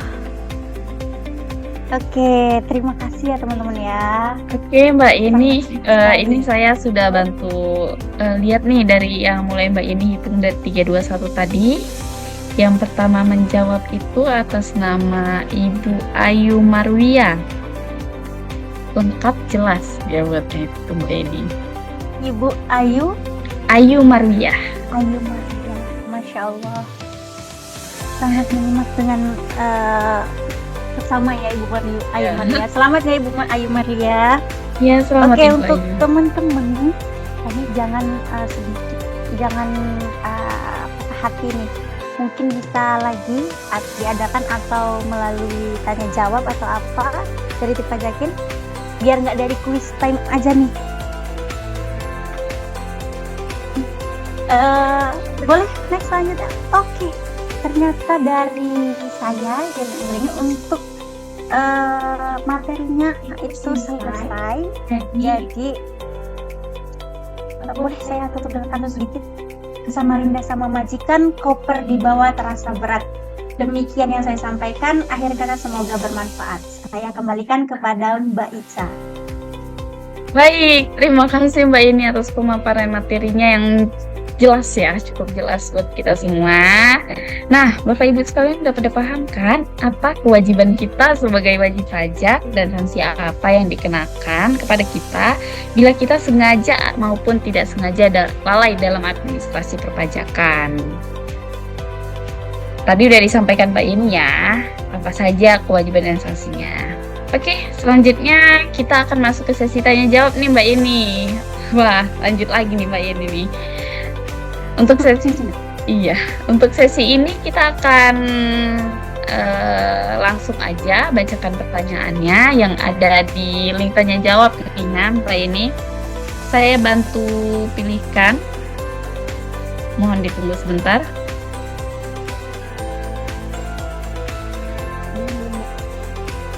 Ini gede. Sorry bos. Sorry bos.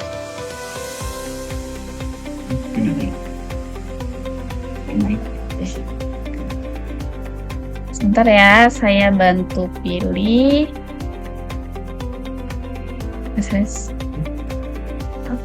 Ini ya.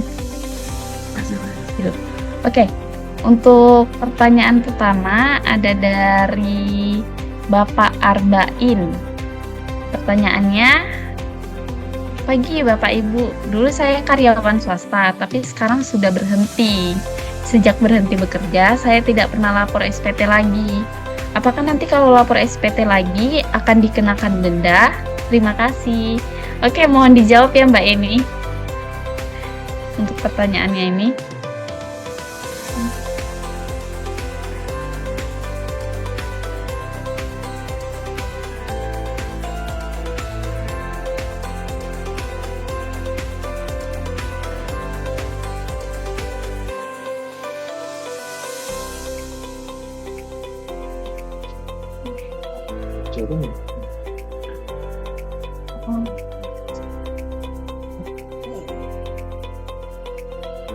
Maaf Mbak Ica, boleh tadi siapa? Atas nama siapa Mbak Ica? Atas nama Bapak Arbain. Oke, atas nama Bapak Arbain.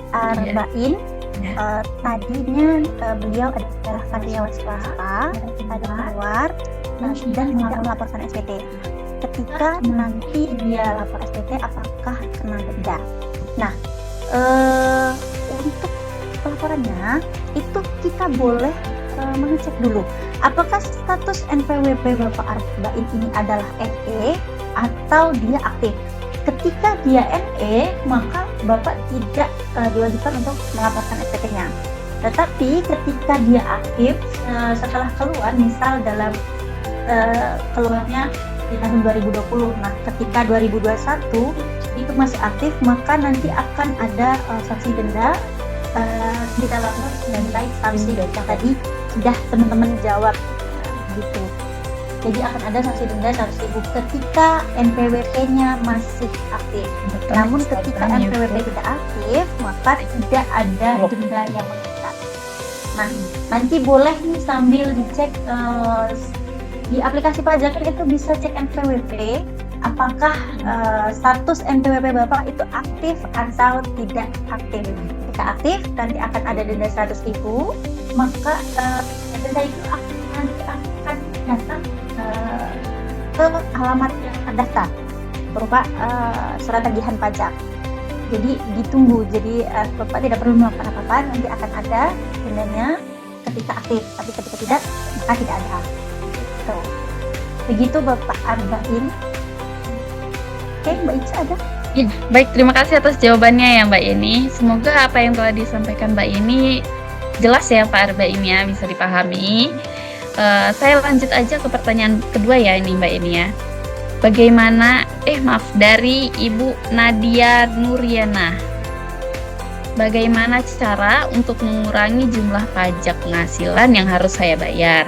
Dan apakah ada penghasilan yang tidak dikenakan pajak? Terima kasih. Mohon dibantu jawab Mbak Yeni.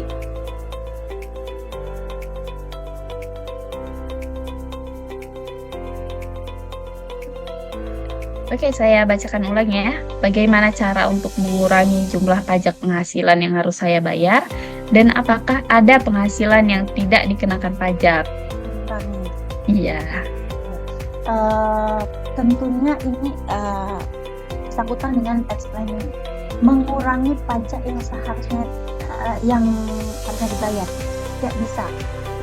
Jadi kita tidak bisa mengurangi pajak yang harusnya kita bayarkan. Namun tax planning sangat diperlukan ketika pengusaha atau usahawan ini melakukan usahanya. Jadi melakukan perhitungan dan analisis pajak yang sekiranya cocok untuk kita dan mengetahui besaran tarifnya berapa. Mulai dari menentukan tarif yang ketiga atau nama perhitungannya, atau menentukan apakah misal tadi usahawan itu belum mendirikan badan hukum, apakah worth it ketika mendirikan badan hukum begitu. Jadi ketika usaha orang pribadi ini kan ada tarifnya nih, misal tarifnya PPh pasal 17. Nah, ketika itu dirasa memang tidak kebesaran bagi teman-teman usahawan yang baru mulai merintis, itu ada fasilitasnya. Ada fasilitas PP 55 atau PP 23. PP 55 ini menggantikan PP 23 untuk UMKM atau pengusaha yang tentunya namun PP ini tidak digunakan untuk pekerja bebas sepertinya. Nanti boleh teman-teman sambil dibaca. Maka perlu melakukan analisis. Analisis ini dilakukan untuk teman-teman, kalau dari bahasa saya bukan mengurangi pajaknya, tapi mencari fasilitas perpajakan yang pas untuk usaha atau untuk teman-teman sendiri, wajib pajak gitu. Atau misalnya kalau untuk wajib pajak orang pribadi, karyawan. Nah, dalam karyawan untuk karyawan ini kan PTKP menyesuaikan dengan teman-teman. Nah, PTKP ini PTKP itu kan mengurangi misalnya kena pajak. Untuk teman-teman sendiri, perorangan sendiri yaitu 54 juta. Namun teman-teman bisa menanggung maksimal adalah 3. Nah, untuk misalnya orang yang berkeluarga yaitu kawin, jadi laki-laki kawin dan mempunyai anak 2 atau mempunyai anak 3, nah itu kan bisa mengurangi dari penghasilan kena pajaknya. Seperti itu, mungkin seperti itu. Maka dioptimalkan fasilitas perpajakannya. Nah, untuk yang karyawan sendiri ini kan harus diajukan, kalau karyawan kan harus diajukan mungkin ke HRD atau mungkin ke bagian pajaknya. Jadi ini simpang siur bahwasannya untuk perpajakan di setiap karyawan itu bisa di tangan HRD, bisa di tangan anak tax, atau bisa di tangan anak akunting. Nanti silakan dicari aja, teman-teman cari tahu PTKP-nya apakah teman-teman sudah memaksimalkan PTKP yang diberikan, begitu. Nah, untuk PTKP sendiri ini juga ada aturannya bahwasannya teman-teman boleh menanggung semenda dan segaris. Jadi segaris keturunan. Begitu untuk orang pribadi. Jadi kesimpulannya, untuk orang pribadi atau karyawan bisa memaksimalkan PTKP, untuk usahawan bisa memaksimalkan fasilitas yang diberikan. Kalau orang pribadi yang baru berusaha bisa menggunakan PP 55 pengganti PP 23. Namun ketika sudah masa, ini kan ada masa berlakunya nih PP 55 berapa tahun gitu. Nah, untuk wajib pajak badan misalnya 3 tahun. Ketika sudah melewati 3 tahun, dia menggunakan PPh pasal 17 atau tarif normal, masih ada lagi nih fasilitasnya, yaitu pasal 31E. PPh pasal 31E. Jadi kita bisa mendapatkan fasilitas PPh pasal 31E ketika peredaran brutonya kurang dari 50 miliar. Gitu. Jadi ada banyak fasilitas yang bisa teman-teman manfaatkan. Nah, contoh lagi fasilitas yang bisa teman-teman manfaatkan ketika teman-teman berusaha adalah menggunakan aplikasi atau memilih konsultan terbaik menurut teman-teman untuk memanage kewajiban perpajakan teman-teman. Itu sangat-sangat diperlukan. Jadi selain memanage dan juga mengatur kewajiban perpajakan teman-teman, ini juga bisa menjadi jalan keluar teman-teman untuk sudah serahkan saja. Begitu. Jadi kewajiban perpajakannya dilimpahkan. Itu juga bisa menjadi jalan keluar untuk teman-teman. Begitu Mbak Ica. Semoga menjawab. Oke, baik Mbak Yeni. Nah, terima kasih atas jawabannya. Semoga membantu ya Ibu Nadia Nuriana. Semoga cukup jelas apa yang telah disampaikan Mbak Yeni. Saya lanjut aja nih ya Mbak Yeni. Ada pertanyaan dari Bapak Mahdi Karis. Nanyanya kenapa peraturan pajak berubah-ubah? Gimana itu Mbak Yeni? Bisa tolong dijawab. Oke, peraturan perpajakan berubah-ubah itu sudah menjadi bahan perbincangan umum ya Mbak Ica ya. Iya, Bahwasannya sebenarnya peraturan perpajakan ini menyesuaikan dari usaha atau dari perkembangan yang ada saat ini. Nah, perubahan peraturan perpajakan dan tarif PPh itu tentunya dikarenakan dinamisnya usaha yang ada di Indonesia. Jadi mengikuti perkembangan zaman yang ada. Nah, seperti e-commerce, marketplace, P2P lending itu kan baru-baru ada ini. Jadi peraturan perpajakan itu mengikuti dan membagi-bagi sesuai dengan porsinya. Dan saya rasa masih banyak lagi usaha yang baru-baru ini tuh muncul di Indonesia, sehingga peraturan perpajakan itu harus menyiapkan nih dan menyesuaikan dengan usaha yang ada. Selain itu perubahan perpajakan itu bisa jadi nih ditujukan agar tarifnya rendah sehingga menginginkan pembayaran wajib pajak atau kewajiban wajib pajak itu jadi optimal begitu. Jadi melindungi UMKM maupun keseimbangan harga pasar. Jadi melindungi usaha-usaha yang ada di Indonesia. Begitu.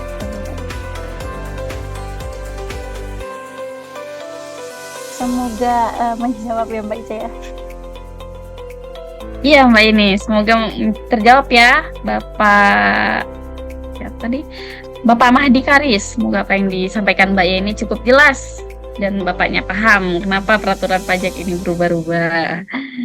Oke, saya lanjutkan ke pertanyaan berikutnya, Mbak Ini. Dari Ibu Nur Khalisa Afrina. Berapakah bunga pajak penagihan di tahun ini? Oke, Bisa dibantu jawab ya, Mbak Ini ya. oke. Berapakah bunga Pajak penagihan.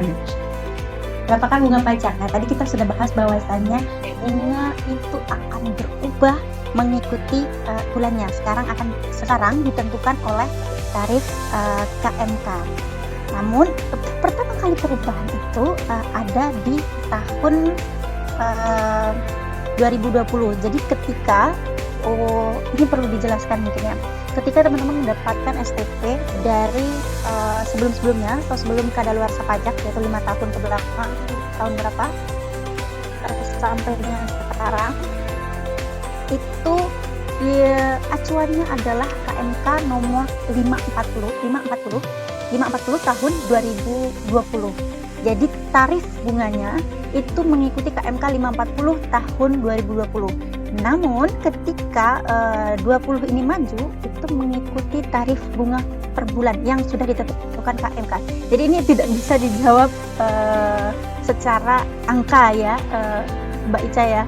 Ini nggak bisa dijawab secara angka, tapi bisa dilihat tadi saya sarankan untuk teman-teman melihat di KMK atau di website-nya Badan Kebijakan Fiskal. Nanti teman-teman cari di KMK tarif bunga. Nah, teman-teman sesuaikan untuk bulan atau tarif bunga yang teman-teman inginkan. Misalnya tarif bunga bulan Desember tahun 2023.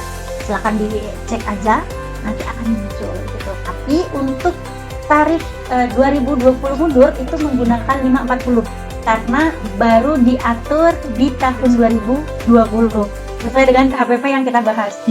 Oke, sesuai dengan KHPP yang kita bahas menggunakan 540, tapi untuk majunya itu mengikuti KMK per bulan yang per bulannya akan berubah.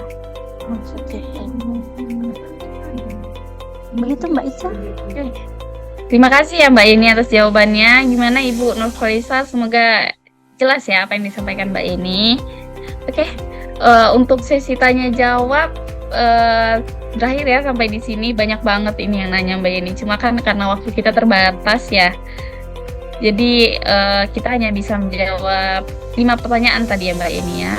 Untuk penanya yang lain mungkin kita nanti bisa jawab di Instagram, bisa dipantau terus Instagram Pajakin. Kami akan menjawab pertanyaan-pertanyaan Bapak Ibu yang belum sempat terjawab sama kita di Instagram Pajakin ya. Bisa dipantau terus ya Bapak Ibu. Baik, terima kasih Mbak Ini atas terima kasih Mbak Ini atas semua yang telah disampaikan ke kita. Sesi tanya jawab ini telah berakhir. Saatnya saya mengumumkan nih satu orang pemenang penanya beruntung.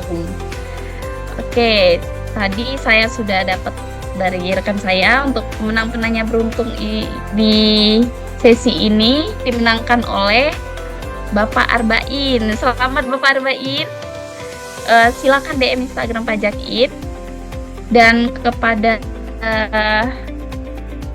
Ibu Tisa Asifa, Ibu Ayu Marwiyah serta Bapak Arbain, silakan DM langsung kami di Instagram Pajakin untuk mengklaim hadiahnya.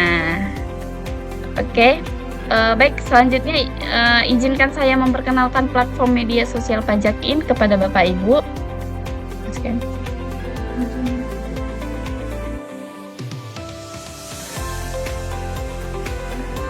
Ya. Nah, oke, di sini ada Instagram nih. Di Instagram ini kami biasanya menampilkan konten-konten perpajakan terbaru serta informasi webinar edukasi perpajakan. Di sini Bapak Ibu bisa follow Instagram Pajakin, pantau terus Instagram kita untuk mengikuti update webinar Pajakin serta peraturan-peraturan pajak kita biasa akan update di sini juga. Lanjut untuk YouTube. Oke, nih Pajakin Official. Di sini biasanya kita akan upload video rekaman webinar sebelumnya. Dan mungkin nanti kita akan upload juga webinar pada hari ini di YouTube Pajakin. Jadi untuk Bapak Ibu yang di webinar sebelumnya belum sempat bergabung, Bapak Ibu bisa lihat di YouTube Pajak ini. Kita selalu upload di situ. Lalu ada juga TikTok Pajakin. Oke. Di TikTok Pajakin ini berisi video-video menarik dari Pajakin. Kita ngasih info perpajakan, kita kasih pelajaran-pelajaran tentang pajak PPh 25 itu apa sih gitu-gitu. Bapak Ibu bisa lihat tuh di TikTok Pajakin, silakan di-follow. Lanjut. Dan yang terakhir ini ada juga website atau blog artikel pajak yang berisikan berita-berita pajak terbaru. Bapak Ibu bisa lihat update peraturan pajak atau berita-berita pajak di sini, bisa dilihat di blog.pajakin.com. Oke, Bapak Ibu, selanjutnya maaf ya. Oke, nah kami ingatkan kembali kepada peserta webinar, Bapak Ibu sekalian, silakan mengisi link absensi dan link evaluasi sebagai syarat untuk mendapatkan e-sertifikat. Yang baru masuk silakan juga mengisi ya Bapak Ibu, biar nanti nggak ada komplain nih. Siapa tahu nanti ada Bapak Ibu yang tiba-tiba nggak dapat e-sertifikat. Loh kenapa? Ya karena Bapak Ibu belum mengisi link absensi dan evaluasi. Oke, kami ingatkan juga kepada peserta webinar yang belum bergabung pada grup WhatsApp webinar pada hari ini, silakan untuk bergabung karena nantinya e-sertifikat dan materi akan kita share di grup WA tersebut. Jadi kita nggak akan kirim e-sertifikat by email ya Bapak Ibu, kita kirim e-sertifikat by WA. Silakan bergabung ya di grup tersebut. Linknya mungkin Bapak Ibu bisa dapetin di kolom chat Zoom yang sudah dibantu kirim oleh rekan saya. Oke, sudah terasa nih kita telah sampai di penghujung acara untuk sesi webinar kita hari ini. Terima kasih sekali untuk waktu dan kesempatannya karena telah mengikuti webinar Pajakin pada hari ini. Serta terima kasih banyak CEO Pajakin, Pak Arif, dan terima kasih juga nih Mbak Yeni telah berkenan menyampaikan materi pada webinar hari ini.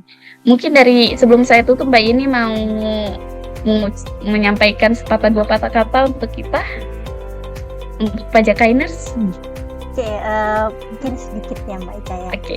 Setelah banyaknya materi yang kita sampaikan, semoga teman-teman bisa mengambil pelajarannya dan juga bisa memulai untuk memenuhi kewajiban perpajakannya untuk menghindari sanksi.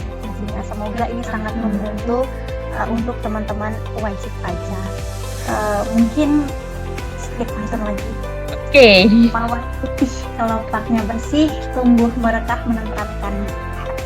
Sudah cukup dan terima kasih. Assalamualaikum, saya mohon undur diri. Waalaikumsalam warahmatullahi wabarakatuh. Terima kasih Mbak Yeni. Terima kasih Mbak Ya, Ica. semoga apa yang telah disampaikan untuk kita semua, Bapak Ibu, untuk kedepannya bisa berguna untuk kita dalam memenuhi kewajiban perpajakan. Nah, ini nih, jika Bapak Ibu sedang mengalami kesulitan dalam perpajakan, kami dari Pajakin memiliki tim konsultan pajak yang profesional yang bersedia membantu Bapak Ibu untuk mendapatkan solusi perpajakan yang terbaik dan akurat. Oh ya, jangan lupa juga tetap gunakan aplikasi Pajakin untuk mendapatkan solusi pajak dalam genggaman. Oke, saya sebagai MC mohon maaf apabila ada salah kata dan ada hal-hal yang masih kurang berkenan buat Bapak Ibu. Sampai bertemu lagi di webinar edukasi perpajakan Pajakin selanjutnya. Izin saya tutup webinar hari ini. Wassalamualaikum warahmatullahi wabarakatuh. Selamat siang semuanya, sampai jumpa di webinar selanjutnya ya Bapak Ibu.